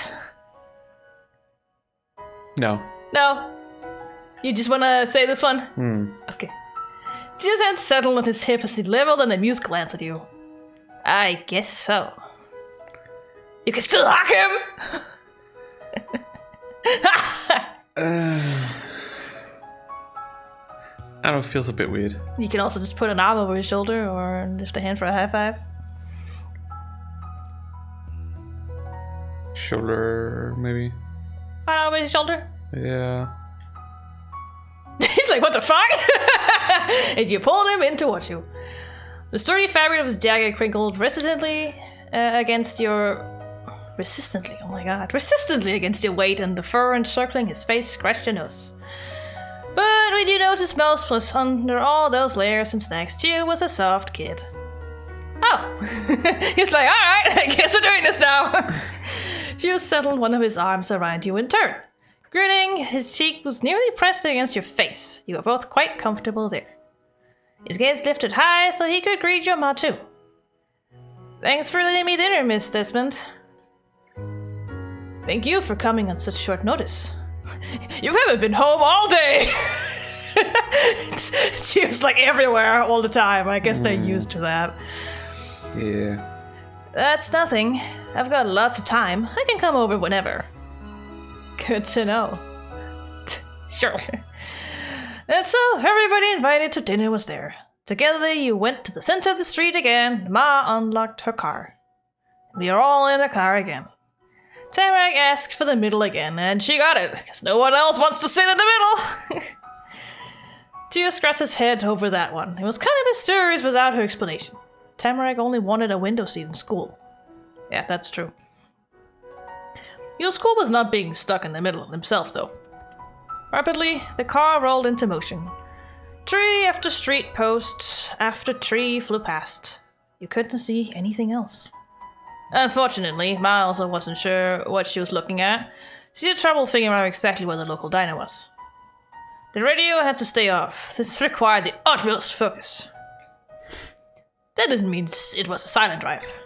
Yeah, as a matter of fact, when you're going into a parking lot and you have to look for a parking spot to park in, you have to turn down the volume of the radio or turn it off to see better. That's a thing people do. Yeah, Everyone does that, but it's not so much to see better. It's just to be able to focus better. Yeah, so you don't not getting because distracted. some people can't like focus when there's something else. Yeah. It was loud, actually.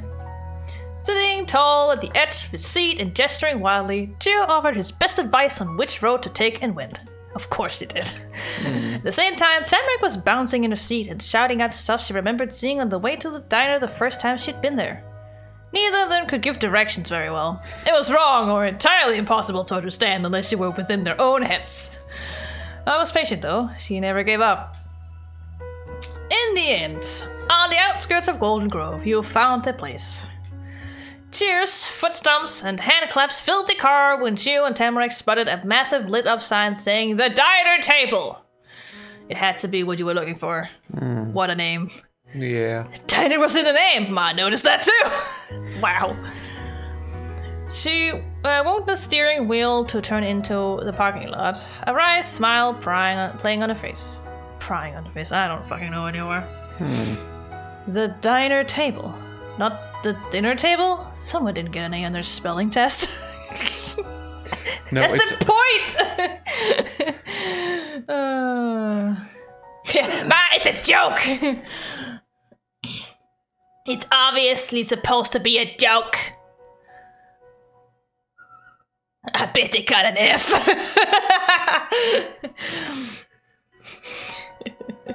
It's a joke. First one. This one? Yeah. Really? Yes! Huh. Wow. Wow. It's always been named that. That doesn't mean it wasn't an accident originally, but it's memorable at least. The car came to a stop under the glow of the building. There was no lamps in the parking lot, but that only made the area more noticeable. Light poured from the front windows larger than you were. It was a beacon of hospitality deep in the forest and high on a mountain. After a quick head count, all four of you went out. Ma led the way to the entrance. She held the door open and swept out her other hand as if to say, "After you." Autumn nights in Golden Grove had such a bite. You felt a comfortable shiver going from the outside of the diner to the inside. It was warm and toasty there, and even smelled warm. The inviting scent of hot food hit you first. With a whiff of smoke underneath, you could picture the grill with charred steaks and hamburgers sizzling. And there was coffee too, which somehow always smelled burnt, even though it was mostly liquid. That's how children see coffee. I bet you see it the same way. I still see it the same way. Maybe that was why coffee was so dark. Someone found a way to overcook water and other people decided to drink it, including your ma. Well... Who never had a morning without it? It actually has more to do with the fact that you're roasting the beans. Yeah, You're kind of burning the beans. Yeah. Honestly. Yeah, because the beans are like green normally. They taste of nothing unless you roast them. Yeah. So yes, even the best quality coffee beans that are not made from poo taste of absolutely fuck all unless you roast them. My father. Aiko! Absolute buffoon! What was that? It's a snack box. You can't get to it, luckily. Yeah, no, my father can attest to that. He got some given to him when he was in South America, and they were so proud of these fucking coffee beans, and my father's just like, tastes like nothing. Yeah. As yeah, but it basically is burnt. Yes. So that's why. Patiently shifting a place, you craned your neck to glance around more. Who else decided to be there at the dining table on a chilly Monday? A man in a trucker hat jabbing a knife into a thick cut of ham. 3 sweater-clad women, each with a mug in hand, and some teenagers huddled in the back booth and splitting a stack of pancakes. Though I'm pretty sure you dry them out before roasting them. Yes, you do. Because otherwise it's just gonna... Yeah, you dry them out, you dry roast them, yes. Yeah. That's why it takes so long. Yeah. Mostly though, it was nobody. 10 times more people could fit, maybe 20 times. So you had a clear view of the room. The diner table was full of different colors. You could list off greens, oranges, blues, yellowish ones, but all of them were dark or faded, so it didn't feel colorful. Kind of like if your classroom had grown up and gotten old and sleepy. Sure. How disappointing.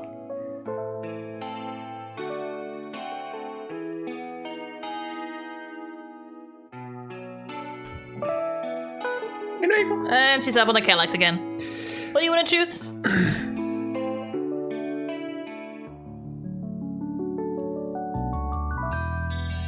Wait, it's a carpet? Yes, it's a carpet. Oh god. It's a diner. Oh Yeah, god. it's an American diner.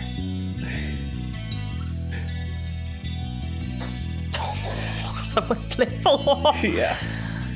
Why do you go up there if you're playful? Because you can look out and look at you from up high and stuff. Yeah. Probably the first one. You didn't mind that? Nothing could always be new. To your left, Tamarack had settled a little from her frenzy in the car. As thrilling as it was to visit a restaurant, you could only do it if you behaved. At least that was your guess. You knew Ma would want you to act appropriately. On your right, Gio stood nonchalantly, slowly shifting his weight from one foot to the other. There was nothing interesting to see there for a boy like him. Except for you. He kept smirking whenever he noticed you looking. Of course he did. Soon a tall lady with tall hair, wow, tall hair too. We really are at a diner, aren't we? Came over from the kitchen to the main counter. She said she was the hostess and would show you to a table. Yuma negotiated for a booth instead. Plenty were open after all. The woman agreed to those terms and grabbed some menus off the stand. Thank you. Ma let the employee head over there. Give me a moment. Got some air there. For her, the biggest treat of going out to eat wasn't the food. It was that once she was at the restaurant, her work was done. No cooking or cleaning for a change. She didn't have a ma or a dad or grandparents around to do that for her. So letting strangers she had to pay to do it was the best she could get.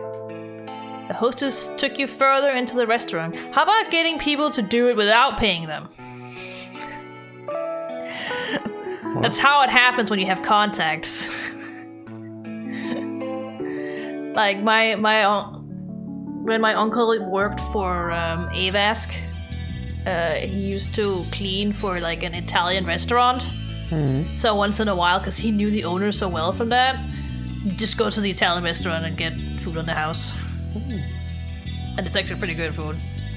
Reminds me of when I was staying at my grandparents' place, and my grandfather, obviously, not working and stuff because he always worked. Yeah. That's the type of person he was. Always working. Yeah. Something hurts, something bad going on with your body, something you're sick in Walk it any way, off. sick in any way, just work. Just walk it off, man.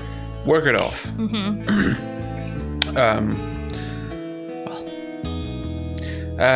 But yeah, this one time he was working for the McDonald's at the...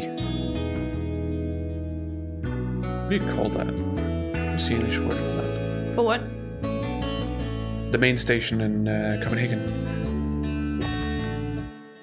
Is this called a central station? Central station? I think that's what they call it. But yeah, working for the McDonald's there, back when it was located at a different place inside that big thing. And I was able to just go up to the McDonald's, go to over to the side, and be like, I want some stuff. Yeah. Give me some food. And then I get some food for free. Yeah. That's how it is when you have contacts. That's what I'm saying. There's nothing better than free food. Yeah, I had a lot of McDonald's that summer. Yeah. Could imagine. Yeah. But it was back when I was young and, didn't really put on weight. Yeah. Probably also more active than you are now. Now. Yeah, definitely. So. What'd you make? She's playful. Staring at us. She's not satisfied. Yeah. She's like, why are you not playing with me? Yeah. We're doing something else right now, Echo. We can play with you afterwards. Yeah. The hostess took you further into the restaurant, past the sweater gals, but not as far back as the pancake pals. You gave them nicknames, Damien. Sure. She left a pile of menus on the table. Thank you for stopping in, promised your server would be there to help soon, and walked away in a matter of seconds. Well, let's get comfortable. Me and Damien will sit together, and that leaves the other one for the two of you. Okay. And polite as ever. Yes, Miss Desmond. Yeah, you and Mark could be right together and you'd be able to look at Tamarack and Gio really easily. Tamarack was the first to clamber into a bench. She went to the very end of it and dumped her bag onto the cushion. Gio took off his jacket before fitting himself beside her. Mark slid into the muted red seat with a multicolored geometric pattern across the top. Then she patted the outer spot for you to take. You got into the booth next to her. Hey, CG. Look at Tamarack. She looks so fucking smug right now. She already has a spoon in her hand. It's ready. Tamarack busied herself by investigating the area in front of her. She had the same precision as searching through the forest. She managed to discover a soup spoon and began fiddling with it. Gio rested his threaded hands on the tabletop. He leaned forward very slightly, a little bit like an interview. Was he going to be asking you questions? Have you met him? Or maybe he was preparing himself for your bot to evaluate his behavior. That was her job, but you didn't know that. This is nice. She spoke quietly while perusing her options. The diner table had unwieldy menus, as long as your entire arm. As his menus were. Ma didn't bother holding it upright. Instead, she flipped through the laminated pages with the menu lying flat. There was a lamp directly above your booth, reflected blindingly off the plastic, but between the glare you caught glimpses of colorful pictures dotted in between the text. Eggs and sausage, French toast dusted with powdered sugar, a basket of chicken strips, steak and mashed potatoes, a bright green salad, and more. Diner food in its purest form. I don't think I've ever had French toast. Never had French toast? I don't think so. If you ever order toast in Japan, French toast is all you get. Oh. Very thick French toast with butter and powdered sugar and sometimes syrup. Yeah. That's like a breakfast thing. Yeah, I get that. Yeah. I get that. That's the only, like, if it says toast, that's what you get. What is French toast exactly? It's usually like a what do you call it? It's not like roasted. Fried? Yeah, the French president. That's what I want. Yeah, it's like it's very very close to like squires, but it has lots of stuff on top. Oh. So it's like a sweet version of it. Yeah, it is. Okay. In Japan, though, they don't put eggs in it. They just kind of like roast it and then roast it in butter instead. Is it in any way more akin to pancakes? Well, maybe with what you put on top.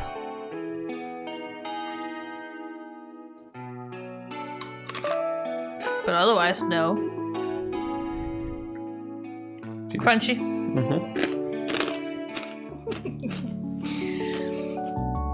Okay. Well. Your curiosity was piqued. There were a lot of options.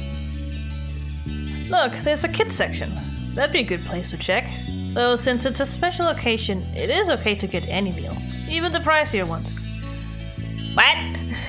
You were almost never allowed to do that. That goes for the two of you as well. Don't worry about anything and get whatever food you prefer. Thank you. Yay! Any food and treating other kids? I really was in a good mood. Did you get a big bonus from moving or something? You could only imagine. But not for long, because another person approached your table.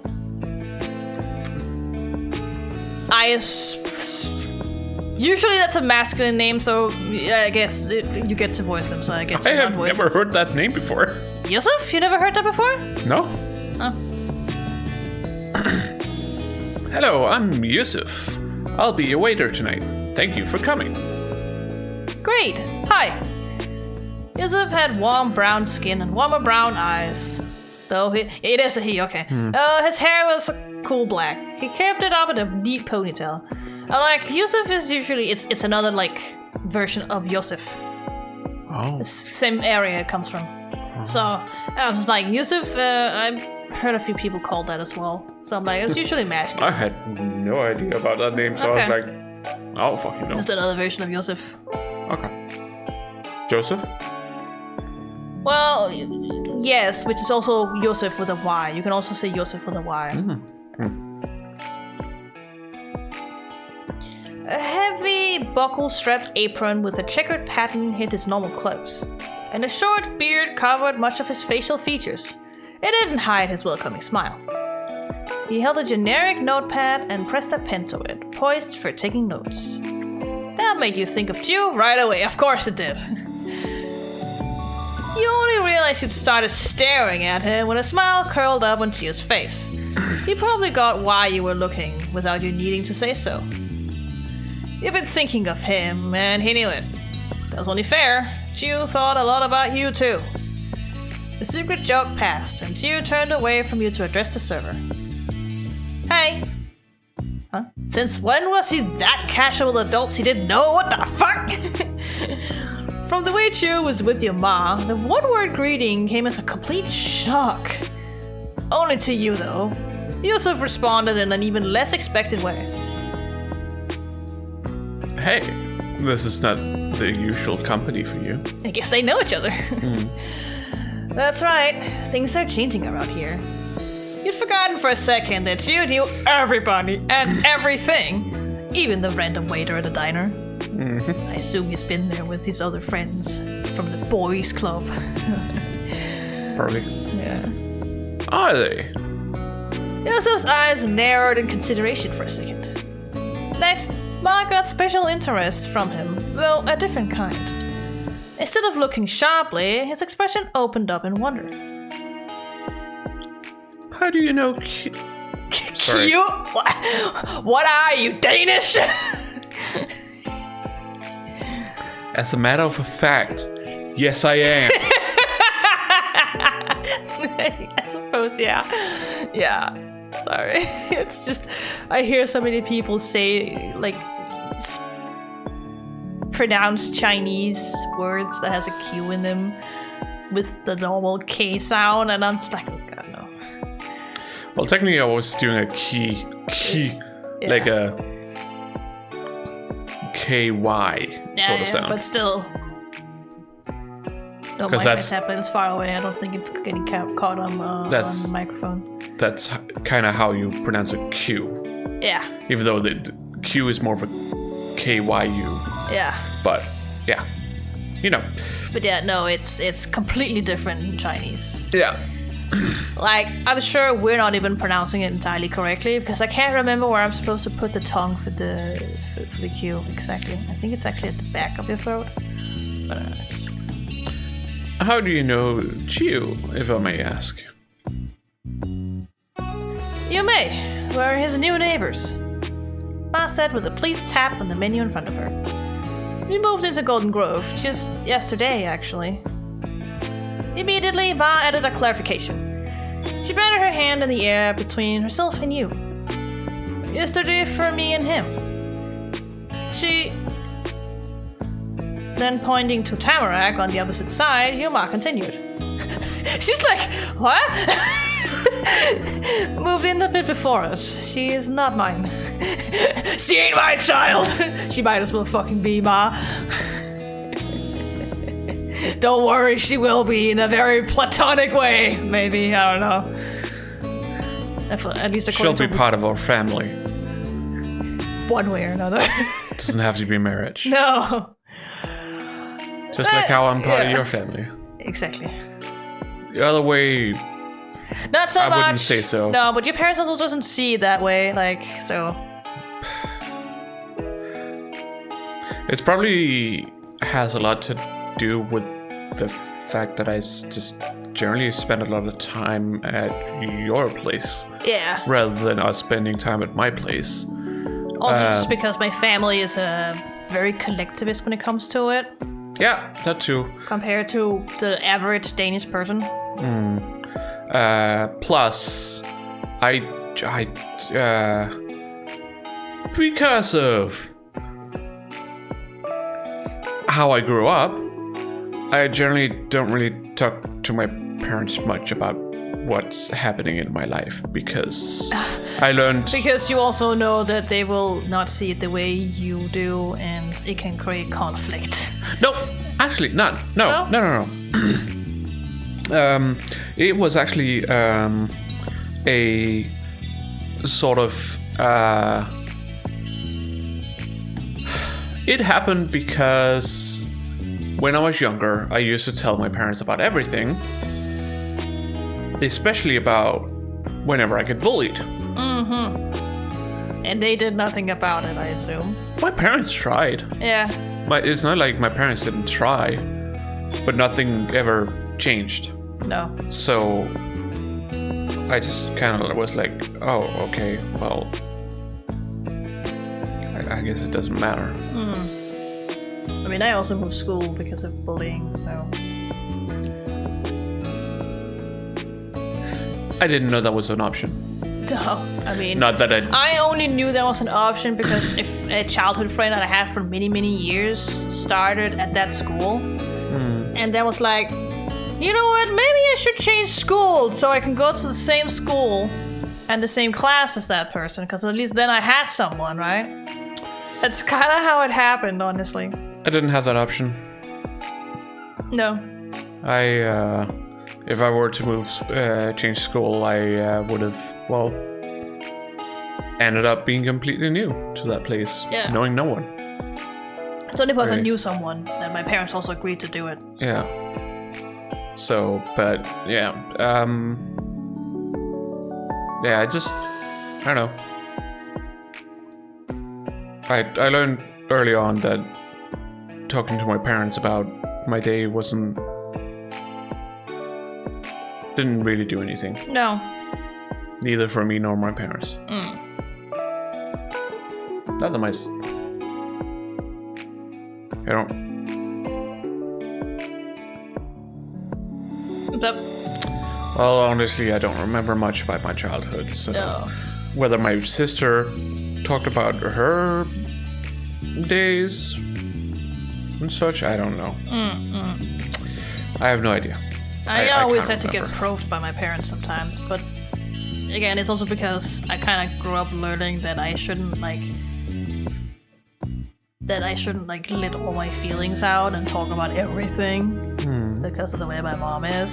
So at some point it got so bad that they had to start probing me about how my day was multiple times before I started talking about how it was. And the only reason why they actually knew I was getting bullied is because I got physical symptoms from how badly I was doing mentally. Like I had got stomach aches and stuff. So that's the main reason. But yeah, I was also never really taught how to properly understand my own feelings. Yeah. So yeah, definitely through that way, it's like I don't really talk much about my friends to my parents.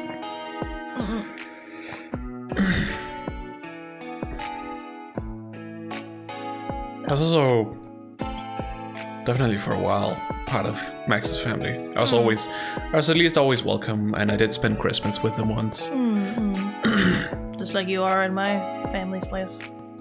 Every time I'm home for like vacation, my mom's always like, "So what's Ramona doing?" Every time it's like, "When's Ramona coming over?" I'm like, "I don't fucking know." Every time.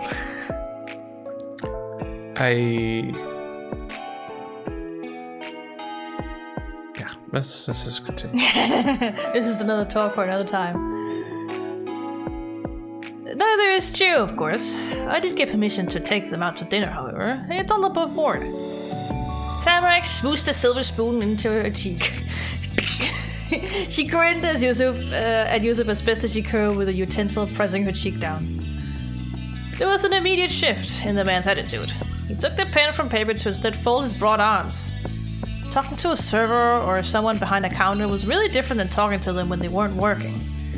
Probably because when a person was doing a job, everything they were meant to say was decided by a boss or a whole giant company. In America, surely. To a point. Yeah. Obviously. They gotta be efficient. Yes. They gotta not... You can't diddle-waddle over the table if they're busy. But that didn't seem like they were busy. No. Either, so. Another person, it seemed like Mr. Yusuf the waiter had clocked out. Welcome to town. Can I ask your names? Sure. I'm Opal Desmond, and this is my son Damien. Sir Damien! It's Sir Damien to you! You too, Mom!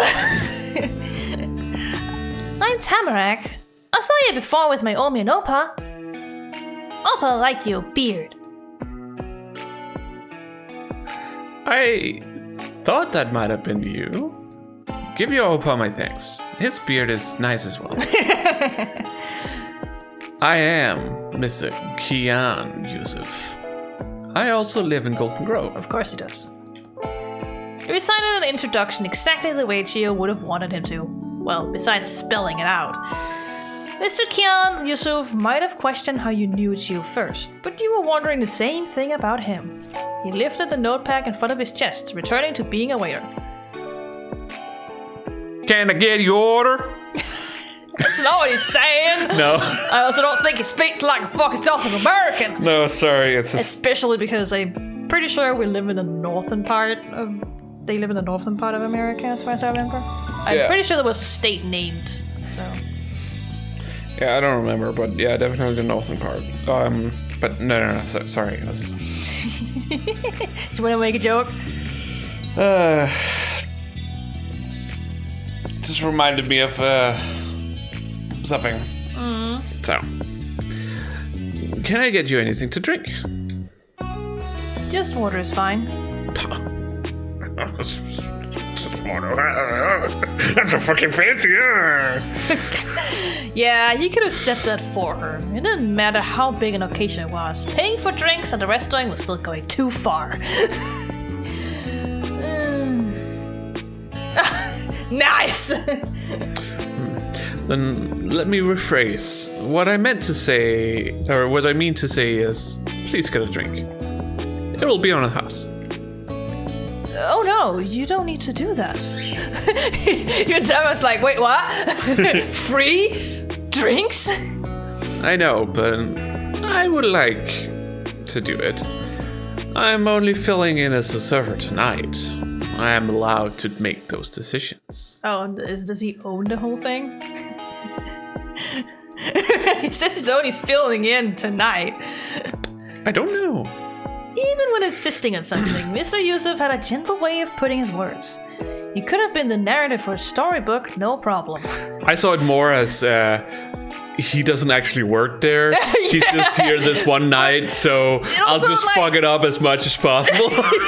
I mean, that would be funny, but considering Jude knows him and he's chill often there with other people, I would assume that maybe he has another role at this place. Mm-hmm. We're all neighbors in a town this small. Jude nodded along and even gave a thumbs up. They were in cahoots, so some kind of secret welcome committee in Golden Grove. And was everybody part of it? I don't even remember that melody anymore. What? Kahoot. Oh, I certainly do. I luckily don't. Every fucking time, like, we had any, like, instructors teach us in our group, like, lessons, the instructors were typically, like, older students taking on the job and teaching us. Always fucking good every single fucking time. Yeah, I don't think I've heard Kahoot since 2017. Yeah, I definitely have. Since we were at the boarding school. Many a time. And every time the sound was on, everybody would go, no! Because they didn't want to hear the sound. Yeah. But when it was like a special occasion, like Christmas or Halloween, there are some people who would be like, no. And some people would be like, and when I hear it. Yeah.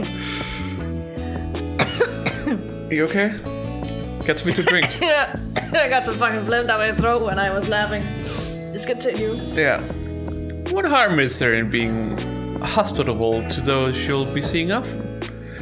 If you want to return the favor, come back another day. Well, you make a good point, Yusuf. Just being honest, your mom would have told him if he was saying nonsense. Only reasonable arguments could be tolerated, and Ma was practical, not a stickler. If you're sure, I'll have a cup of water and root beer, extra ice. I haven't had that in years, and I feel festive. Ma's newly chipper mood was contagious, and Yusuf gave a rumbly chuckle. Fucking root beer. Fucking root beer, swear to God! It's the same thing when we played fucking Versus as Ward, and they give root beer to a child, like, God damn it! Well, it's not beer. I know, but it's a like, soda. I know, but it's just so fucking funny. They call it root beer. I know. It's always root beer, isn't it? And in today's age, it's fucking ginger ale, I swear to God. Oh, yeah. Yeah, ginger ale. Because it's not alcohol either. No. I've never You get that everywhere in Japan, too. Yeah, I've never had any of it. Don't think I ever will. I've never had any either. My mom's just been drinking it when we were in Japan. But I always got, cold tea. So I always got oolong tea. Because that's what I wanted. Yeah. I don't... So... Can you... Oh, sorry.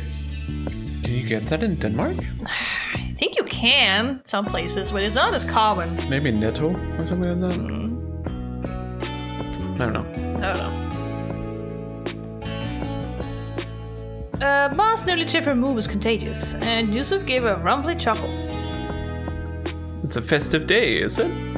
I imagine you're celebrating your new home. I could add a scoop of ice cream to that. She boggled at Yusuf and his many sweet suggestions, though it was with a smile. There was no reason to go through the process of accepting a kind gesture again. Ma embraced it wholeheartedly. A root beer float it is. Oh my God, she's getting a float! Oh my god. See, that's one of the weirdest things I've ever seen when it comes to like cola. It's like them putting fucking ice cream in the cola. I'm like, what the fuck are you doing? It's a carbonated fucking beverage and you're putting milk product in it? The fuck is wrong with you? It's gonna make the milk go weird. You never had a float, have you? No, I never will. Okay. It looks disgusting. Well, you're gonna see them everywhere in Japan, literally. They also call it fruto, so. Have you ever tried to have carbonated milk? It's not really the same when it's like ice cream and it's like a chunk of it instead. You don't have to mix it. That's not the point of it. No, thank you. I don't like milk, so, you know, there is that. Of course I haven't had carbonated milk. It's fucking terrible.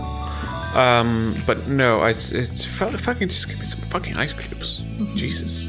Put ice cream in it. What the fuck is wrong with you? This is what a soda float. She didn't say she wanted a float. He was the one who suggested to put a scoop of ice cream in it. And she was like, sure. I'm like, what the fuck? What the fuck is wrong with you people? Fucking Americans. I don't even know if it is an American thing, but... I don't know. I don't care. It's wrong. Some people like it, okay? I don't get it. There's a lot of things you don't get. You don't get coffee either. No, I don't like coffee. This is the difference. And because I don't like coffee, I don't... No. If there's... Especially one thing I don't get is alcohol. Or... No. Actually, worse than that. Alcohol-free alcohol. I don't agree with you there. Like... Because... Well... It's probably because I've grown up in Denmark, where the whole idea of getting alcohol is to get fucking smashed. I mean... And getting alcohol without alcohol in it? Just fucking why? What's the point then? The point is to be alcohol tastes like shit.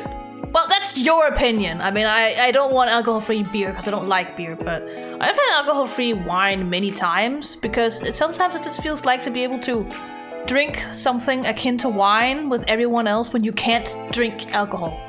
If I want alcohol-free wine, I'll have fucking juice! It's not the same at all, I'd tell you that. I had alcohol-free white wine. It was actually really good. Wine is just juice with alcohol in it. No? Yes. No? Yes. It's fermented. I don't care that it's fermented. Well, obviously it's fermented because that's how you add the alcohol. Yeah. But it's still just... okay, fermented juice then. That doesn't make it better. It tastes completely different, I'll tell you that much. I have strong opinions about this. You have very strong opinions about alcohol. Obviously, you'll never get alcohol-free alcohol because you don't like alcohol to begin with. No, alcohol tastes like shit. But a lot It of tastes people... of alcohol. A lot of people enjoy the taste of alcohol beverages, but they don't want to get smashed. You know, I say let them. It's very mature to not just drink a bunch of alcohol. Still want the taste. There's so many other things you can drink. Yeah, but sometimes people just want a cold beer. Okay? I don't get it either, but I know that's If you how want it a is cold for some. beer, have a fucking cold beer. Yeah, but they don't want to get they don't want to get smashed. Maybe they have to drive later. Drinking one beer isn't gonna get you No, smashed. but sometimes And drinking it's one never beer. gonna be one beer. Never gonna be one beer. Tell that to my parents. Tell that to my dad. He can't fucking control the ship. That's different. I'll never forget the time when he went with my mom over to his former boss now. I don't think he's retired. Because they lived on the same street to have dinner. He could not walk 500 meters back home. Oh, yeah, you talked about He this one. vomited in his boss's hedge on the way home. My mom had to follow him back home. He couldn't figure out the way home. That's how smashed he was. At his boss's home, I might add. And then he was still his boss. Yeah. I mean, I know he just works for the fucking self-defense force, but still. So they don't really care about that. But it's still funny. Yeah. It's my father in a nutshell. Alright? If he like has a night out and there's alcohol, he gonna be fucking smashed. It was the same thing when we had his 50-year birthday a couple of years ago. Where we ate out at a restaurant. And then we went over to a pub later. He also got completely smashed. But hey, it's his birthday, who cares? Yeah. You know. Anyways, yeah. We should continue. I'm already ready. Root, beer, flow. Aiko, what are you doing?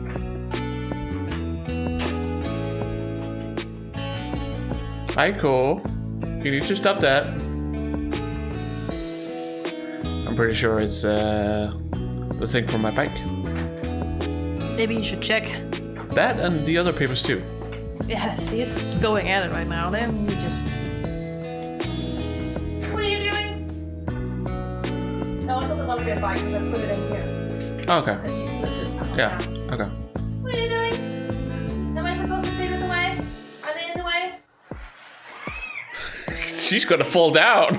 Aiko, get off!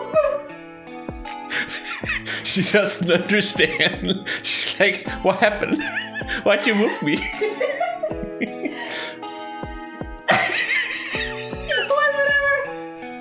I'll let you be.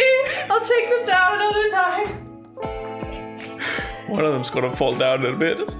Yeah, who cares? I think most of those have to be thrown out. Alright. Yeah. Trying to get my This is the typical blanket like on. papers things you have to do when you go to the job center and stuff like that. And so, Let me just adjust this. yeah. She's like, what happened? What? You what? Oh my god. He repeated her words as he wrote them down, speaking even more softly than before. Whoa, your ma, a person who never ordered anything more exciting than water with a slice of lemon for your entire life, was gonna get a root beer float. Having it confirmed that drinks would be free brought new life to Mr. Julin. He continued to put Yusuf in a separate category from other adults. No best behavior required. The gloves were completely off now, just not literally. He leaned over on one elbow and put on that accented voice he used whenever he talked about Baxter. Waiter, get me a hot chocolate. And I want whipped cream and chocolate syrup too. After how indulgent Yusuf had been with Ma, Jill's request was met with a flat skepticism. Jill returned Yusuf's stare with $1 million smile. Look at him! It was easy to act like you were a rich person, but nothing had to be paid for. Mr. Yusuf put a hand to the table and lowered himself towards the younger boy, like it was some kind of a negotiation. And in a way, it was. I will give it to you, but the powder will be stirred into water. Water? Is he lactose intolerant? Yuma blinked and stammered. That was news to her.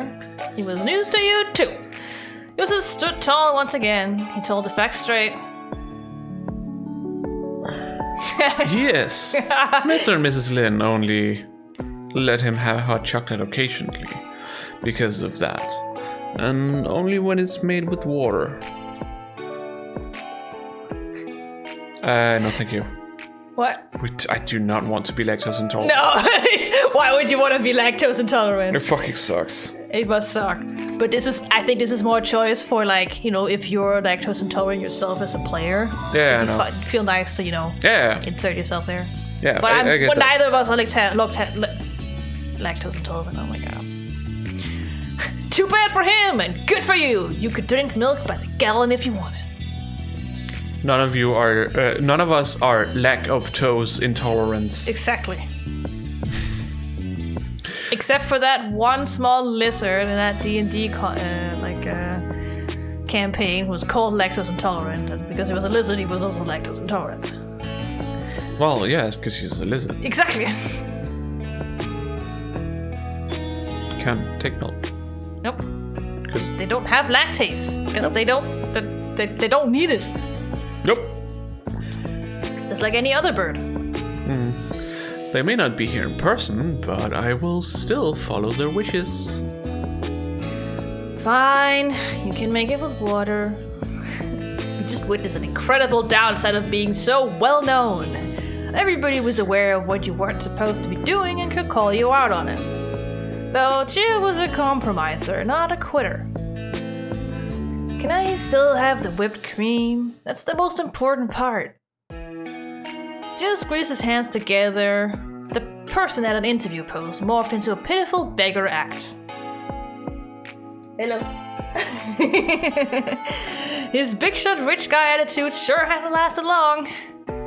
Yusuf remained calm in the face of such pleading, merely scratching his hairy chin.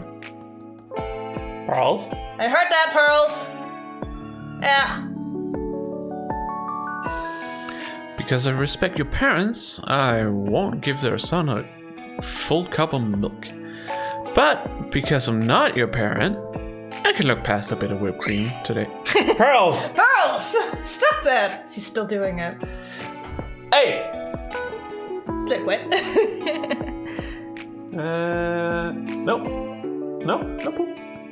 Looked like she was about to poop. Pearls? I can see you pulling. Yeah. You cannot pull your feathers, Pearls. That's not okay. That's not okay. I know they're itchy. Okay. Well, maybe we should mist her? Might be an idea. Or is it too late? No, No? I don't think it's too late. Okay. It's not cold in here, so it's fine. Oh. She dries up in like under an hour, so it's fine. Give me a second. I have to go get some water so I can mist her. Yeah. Thanks, Uncle. Hot chocolate secured. Gio smoothly transferred his tilt from his right elbow out towards the world. To the left, the one inward to the table. He's not my real uncle. Kids he knows just get to call him that. Like how Tamarack's Omi is everybody's granny. Oh, wow. Really? Mm-hmm. You got the new granny and now you might have an uncle too? He was already offering presents. The small family of mine and you was getting a whole lot bigger. Tamarack couldn't remain quiet any longer. You were honestly surprised she'd waited as long as she did. Wide-eyed and rambling, Tamarack went through the process of requesting a special drink. Do you have tea? Oh no. Ramona, it's your turn to voice! Oh no! I ran out of lines!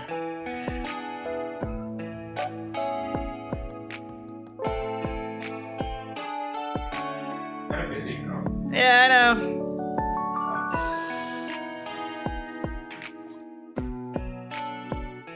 You can't get away from this. She'll try. She'll try to get away.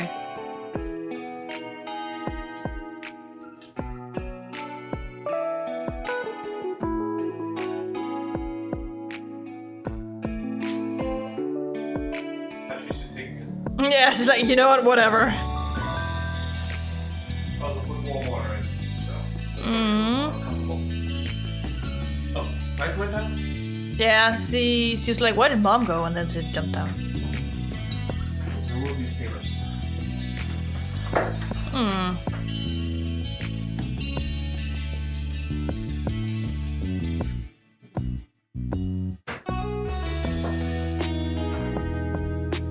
But you can lay up there.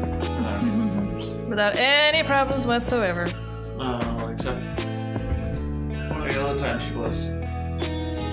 try to throw down my headset case. So, yeah. That's just how it is. You know, cats. Yeah, They want to throw that shit down. Yes. Of various types. What? What are we talking about? She's asking for tea. Oh. Then, I want chamomile or apple cinnamon, please. Okay. And it has to have sugar and milk in it. Of course. Do you have honey? He was a fan. Listing things up. I want this and this and this and that. You have that? I want that too. Very, very Tamarack-like. Yusuf added notes one after another. Keeping track of what she didn't want likely would have been easier. He laughed about it. Yes, I will bring out everything we have to for teas too. for teas to you. He's just gonna bring her like a little bit of everything. Yeah. The young lady switched her spoon around like a conductor's baton, and the drink order had been a grand opera. Woo! Woo! Ah! Wonderful. You should get something fun. It is the first day of Sorry. It is the first day of school. That's its own reason to celebrate. Now, what do you want, Damien?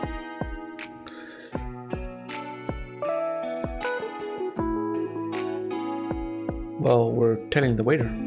Yeah, you can also put it in the menu. No, But you also told the waiter what you were thinking yourself. telling the waiter. And what you said was... Ah, they do have ginger ale! Yeah.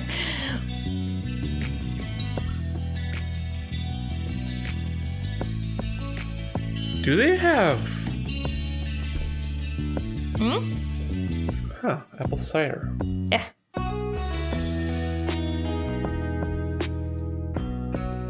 Interesting.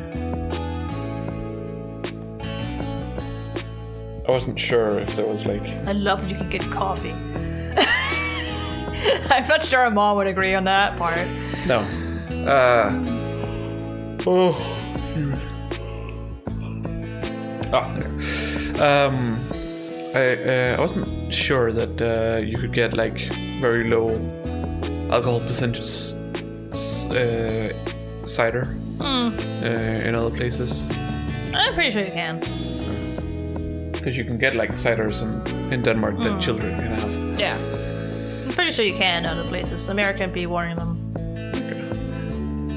Hot apple cider. That's a very American thing. Oh, that sounds weird.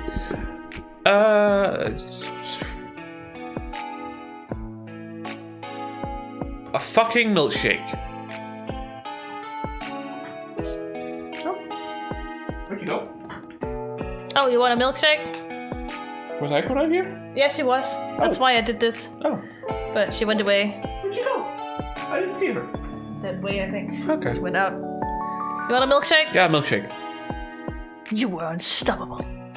But you didn't care that you could have what he couldn't. Oh yeah, right, there's milk in it. He acted like it was a normal thing to order. Take that, you.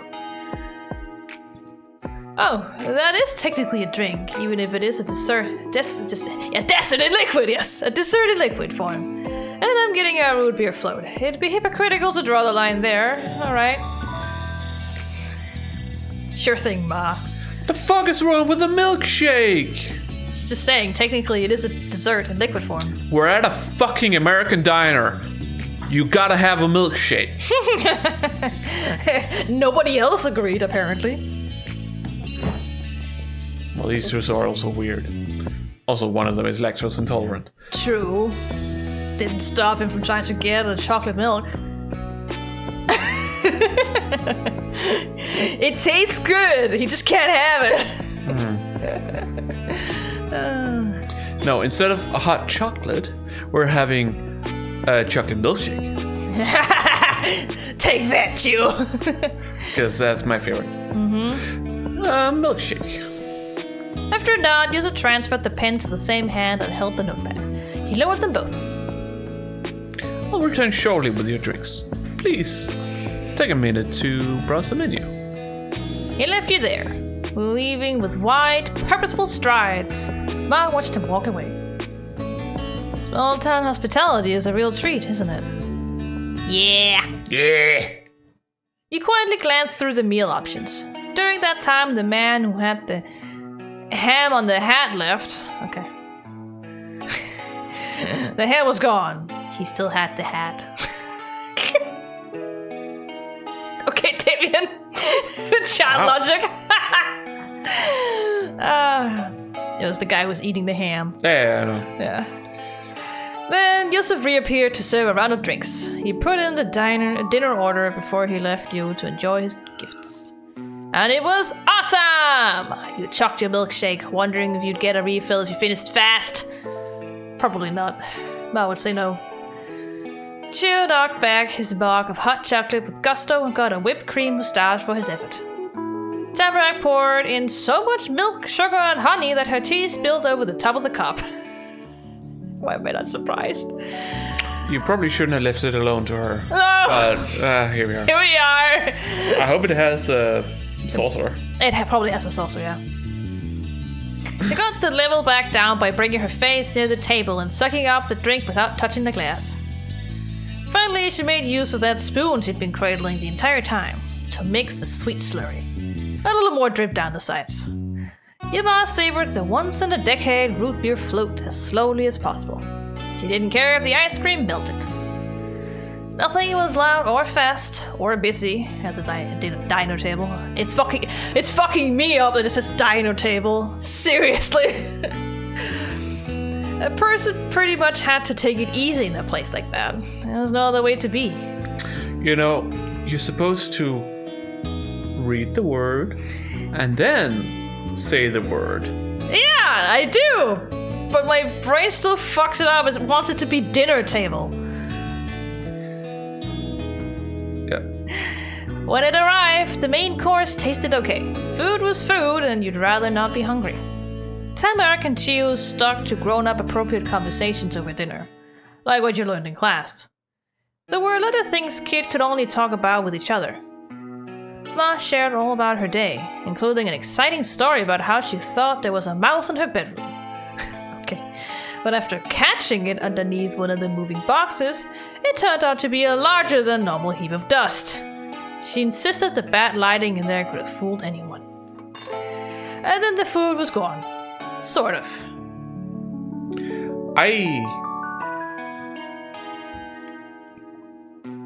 I'm not sure what I was expecting from that. Okay. I was a little afraid that she was going to say it was a giant spider or something. Oh god, please don't say that. Just talking about it's like... Yeah. Okay, well you were able... Sorry. I mean mine also said something. Were we able to finish all our food or were we not? Yes. Yes? Yes. You were able to finish every bite, but your ma didn't. Ma hardly touched half of the size that came with her home-style meatloaf. She planned to take them home to add to her lunch tomorrow. Because you can do that in America. Yes, you can. It's not really much of a thing in Denmark. No. Unless you go to Bones. Yeah. But Which is that's very also, American-like. it's just like the most American thing you can find. Yeah. So that's kind of the whole point of it. The inside of Bones is just all kinds of like American memorabilia. Yeah, memorabilia, yeah. Philia? Bilia? Philia. Bilia. Philia is when you like really like something. Yes. You really like You really like it. It's memorabilia. memorabilia. Yeah. I only know this because of an Ultimate game I played.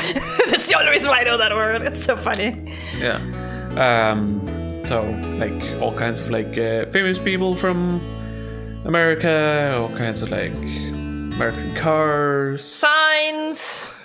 stuff, all kinds of shit. Yeah. It's cluttered. Kernels, all kinds of stuff. It's cluttered, honestly. It is, but it has that atmosphere of being American, so... And it's fun looking on those things as a child, so... It is a family restaurant, after all. Oh yeah, So, definitely. I don't mind it at all. There's a lot of noise, Yeah, that's because the little children are in there. but I like the food. Food's good. In a rare event, Chiyo and Tamarack and you were all a total match. They left not one crumb nor a single drop either. The plates that were empty got stacked and used napkins were piled on top.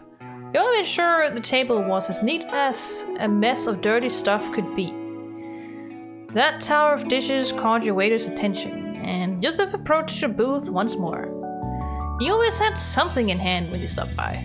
This time it was a frayed faux leather folder. Yusuf placed it on the table. You got a better look then. In gold letters across the top it said, "Thank you." He brought the check before Ma needed to ask for it. Hello, I hope you enjoyed your meals.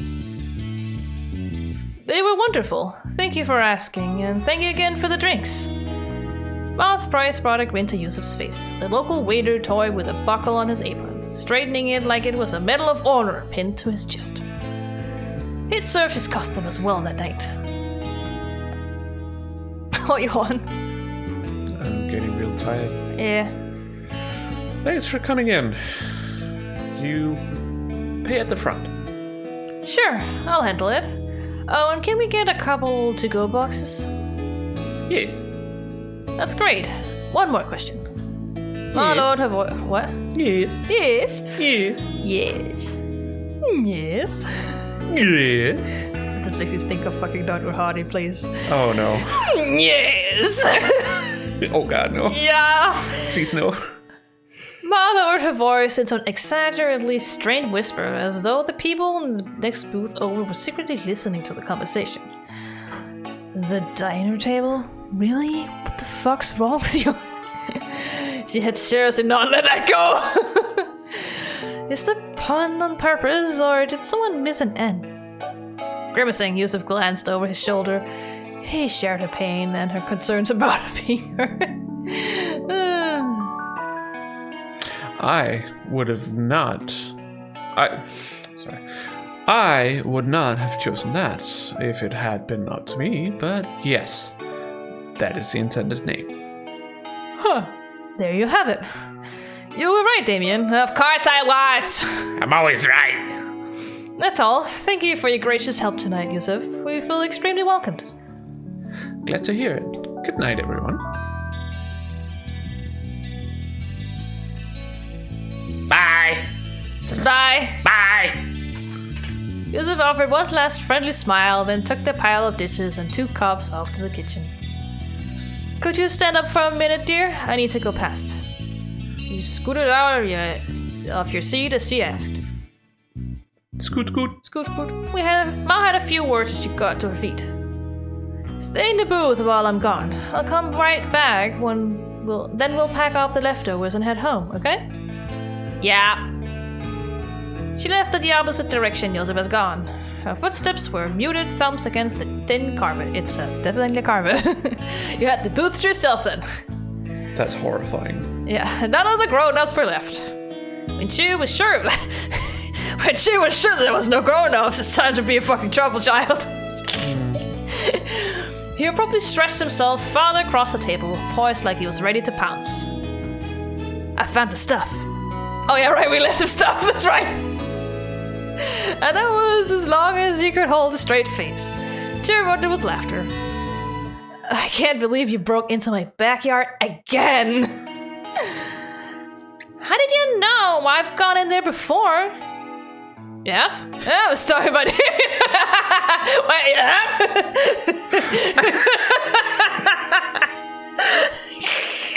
Sure.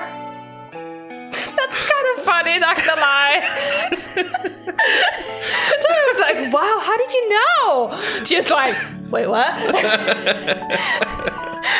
It reminds me of that one fucking, like, meme people have made from Hazbin Hotel. Or he just, normally Lucifer is just like, oh, nice guy.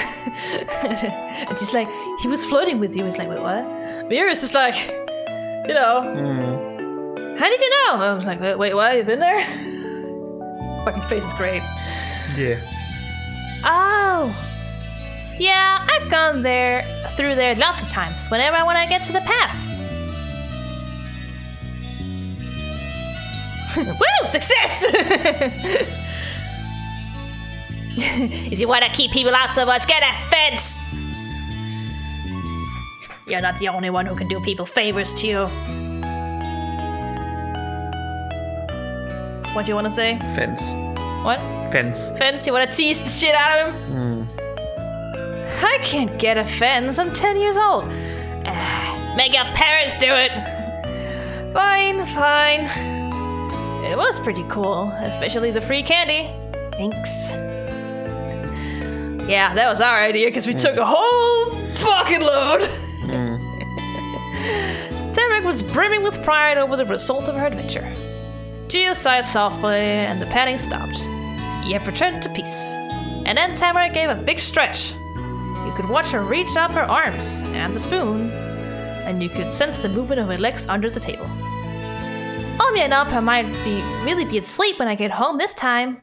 I highly doubt that. Are you gonna hold down the doorbell for 5 whole minutes? Or I'll hit you back in the door! Oh, people are funny.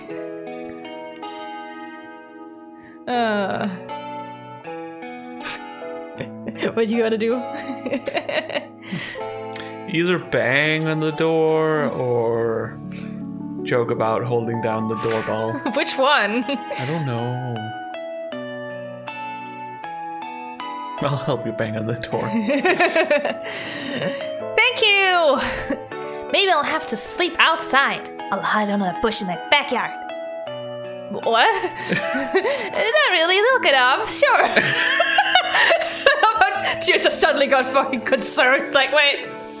Really? Are you serious? I'm not so sure about that. These fucking kids. Teasing each other to the whole level of some of them getting concerned about it. Yeah. Jeez, Tamarack. That was all she wanted to say about it, and Tamarack started to talk about a totally different thing, because she has fucking ADHD or something. She chatted while tapping her heels against the back support of the booth.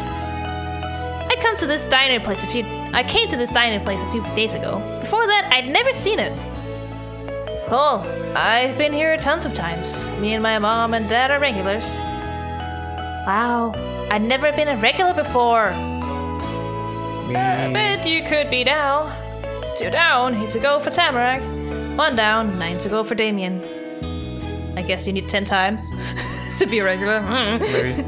Or something. It could be a dozen wits if that makes somebody a regular. Or 20. I guess we don't know. Joe's attempt at giving regular advice tapered into nothing. Oh my god. Tapered. He might have been one, but putting a number to what made somebody normal somewhere wasn't easy. Oh, guess what, Damien? That question came with a low chuckle. Homie and Opa weren't gonna let me come again for weeks. Because of you, they were wrong! Ha! Thanks for bringing me, Damien. You're welcome! I am the best. Her bright eyes fluttered closed. The pattering of her feet kept going. It was the only sound left. Full and warm and sleepy, you felt every second of what you'd been through lately. You'd done so much and met a lot of people. How did that much happen in only 2 days? It was unbelievable. You drooped to the messy table, resting your chin against it. Gravity had gotten too hard to resist. Keeping your head up was no longer an option. Your drowsy gaze wandered towards the window in the dark night beyond. There'd been nothing in the parking lot besides the diner, not even lampposts. You hadn't expected to look at anything in particular, but it was raining. That you could see. Water streamed down the glass pane. Some point between you'd walk from the car into the diner table, the first sprinkle of fall began. Inside, you couldn't hear it happening even a little. The thump of Tamarack's boots was a close match, though. What do you think about the rain? Rain just got in the way, but real storms were exciting.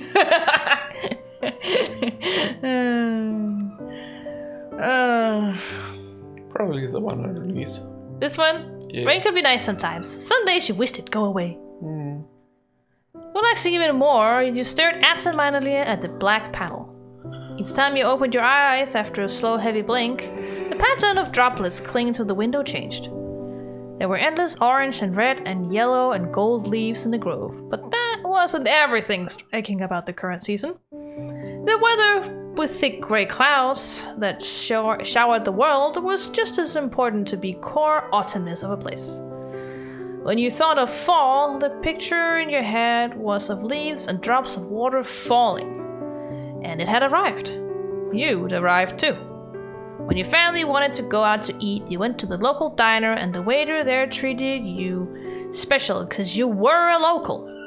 When you needed to leave, you had a house with a room that was all set up and waiting for you to go back to. When tomorrow came, you'd continue your studies as a student at North Acre Elementary School. You were in room number 24 with Mrs. Murray for the teacher. When you saw your neighbors, you'd know who they all were. And you had friends. You were gonna be in that place for the rest of autumn. Why do they interchangeably use fall and autumn in this game? Whatever. I don't know. I'm very confused. Same. You'd be there still for winter, and when the new year came, seasons would be coming and going with you in Golden Grove. For you weren't sure how long. What you did know was that this, every moment of this, was now your life. Oh, Jesus Christ. Okay. Ah! Alright, now we have the moments selection. I already know how that works. First option is your details, yeah, I know. So you have like... I'm trying very hard to like... I might need a mouse for this.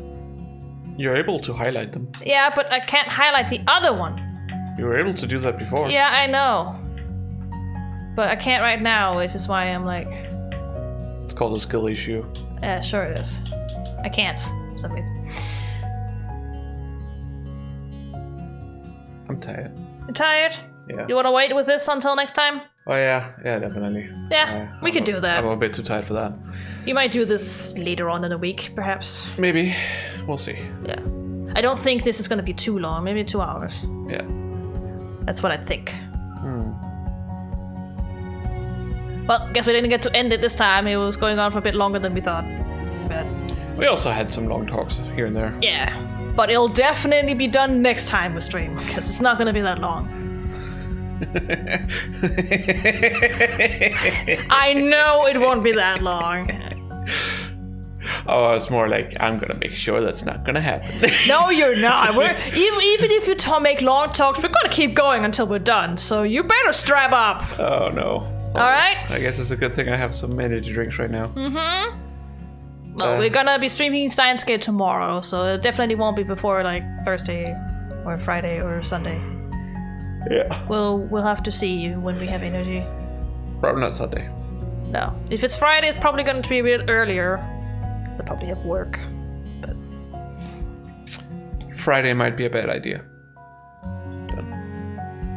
yes, we'd have to do it earlier at the very least.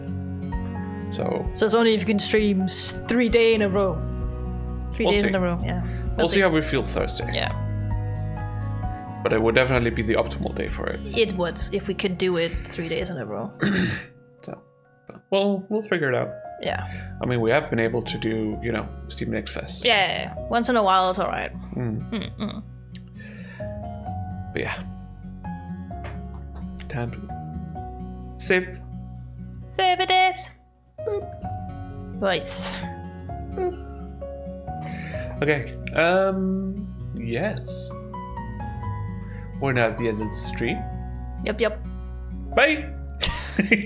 Wow. No, sorry. Way to advertise yourself. Yeah, no messing around. Just straight to the point. That's me. That's not straight to the point though. It's not? No. Oh. Oh shit. That's skipping the point entirely.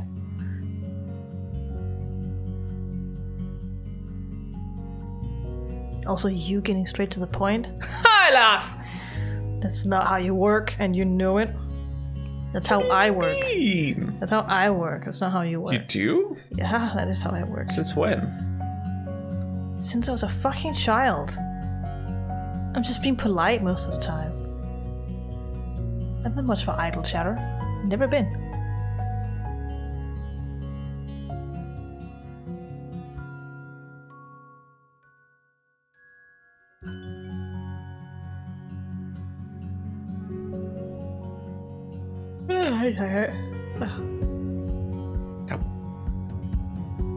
What? No.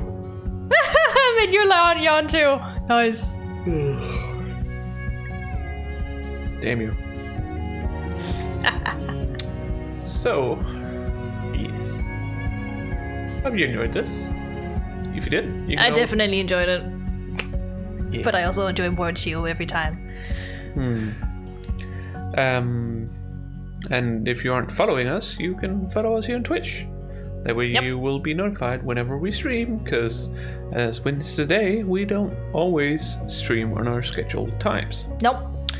But if you're wondering about our scheduled times, well, first of all, we have some banners that tells it. But second of all, it's every Wednesday and Saturday at 8 p.m.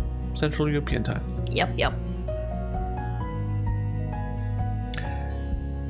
And, well, if this is happening on YouTube, you know, you're watching it here on YouTube.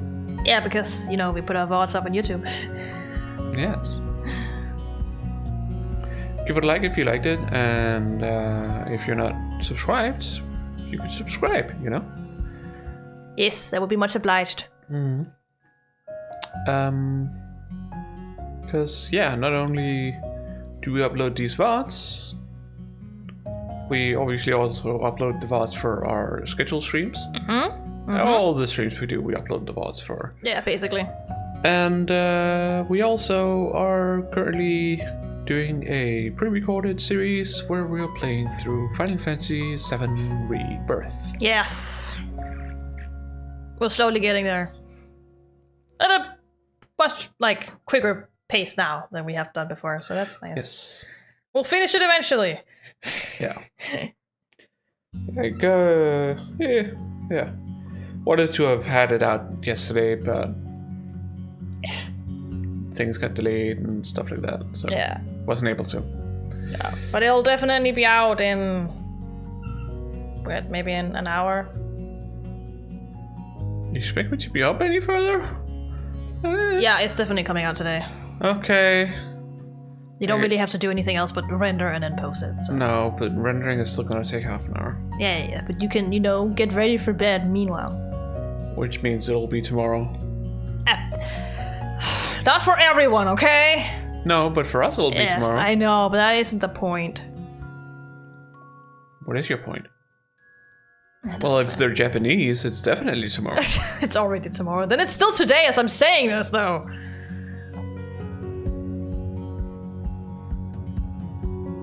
You know? Maybe? What do you mean, maybe? Japan's 6 hours ahead of us. Of course it'll be the same day. Who knows about Japan? They're all mystical and stuff. You're saying that to someone who's been there and knows Japanese people who live in Japan. They're not mystical. How can you prove that? I haven't seen it. Well, I can tell you that they're not. And how am I supposed to take your word for it? Because I've been there. So you say. So I say, what do you mean? I literally have pictures. And how do I know those pictures are real? There's literally a Japanese person in one of the pictures. Who says they're Japanese? Why wouldn't they be Japanese? I don't know. You tell me. What makes them not Japanese? I don't know. What makes a person Japanese? Oh my god. Also, I think I also have pictures of writing in Japanese, for that matter. You have some what? Pictures where there's something written in Japanese. Yes. It still requires the pictures to be real. They are real. You think I'm good enough at faking pictures? I don't know. You think I could do that? Well, I haven't inspected the pictures very well, so I don't know if they're AI. Definitely not AI. Okay. Well, as long as you believe that. What do you mean, as long as you believe that? I took them with my own phone. All I'm saying is, I've never been there. I've never seen it. I don't know if it's real or not. You say it is. You say you've been there. I kinda have to take your word for it, but I can't really be sure. I was just about to say, I think I have a stamp, but no, everything's digital now, so I don't have a stamp on my passport anymore. You certainly have some stuff that you brought back. Yes, I certainly did. Like a completely new briefcase with Japanese snacks in it.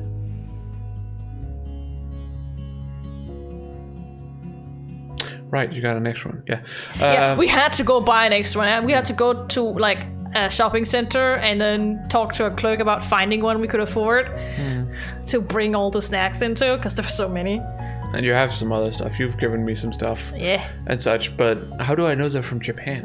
Why would they not be from Japan? Where else would they be from? I don't know. Why are you so skeptical? I don't know. It's always paranoid. I don't know where. Why don't you just trust me?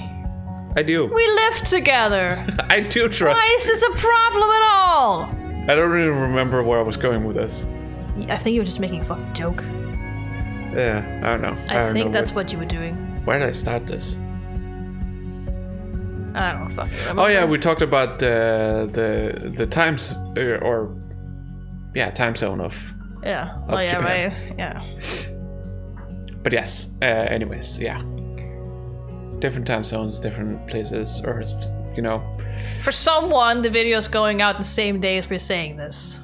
Just not in Central Europe. That's all. Time is relative.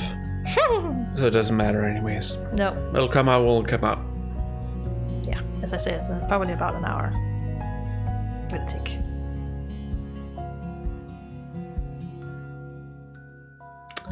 I guess. I'm not waiting any longer. It has to get out.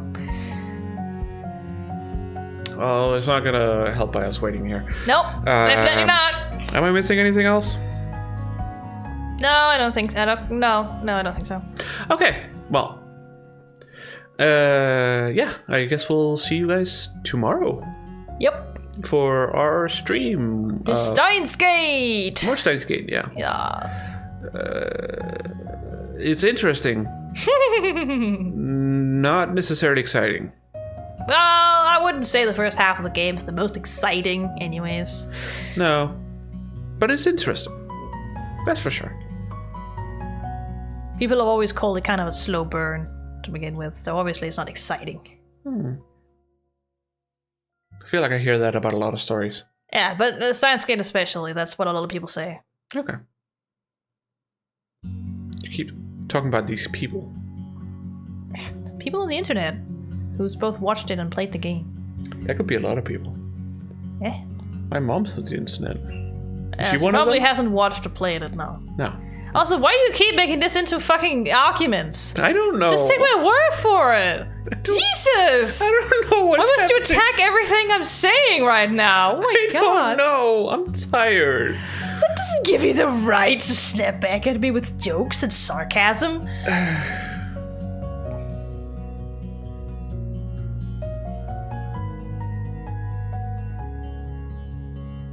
I don't know.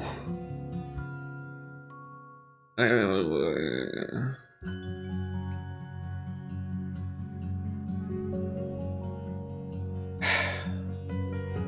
We'll be back tomorrow. Yes. with That we more will. streams. So we'll see you then. Yes. Bye. Bye!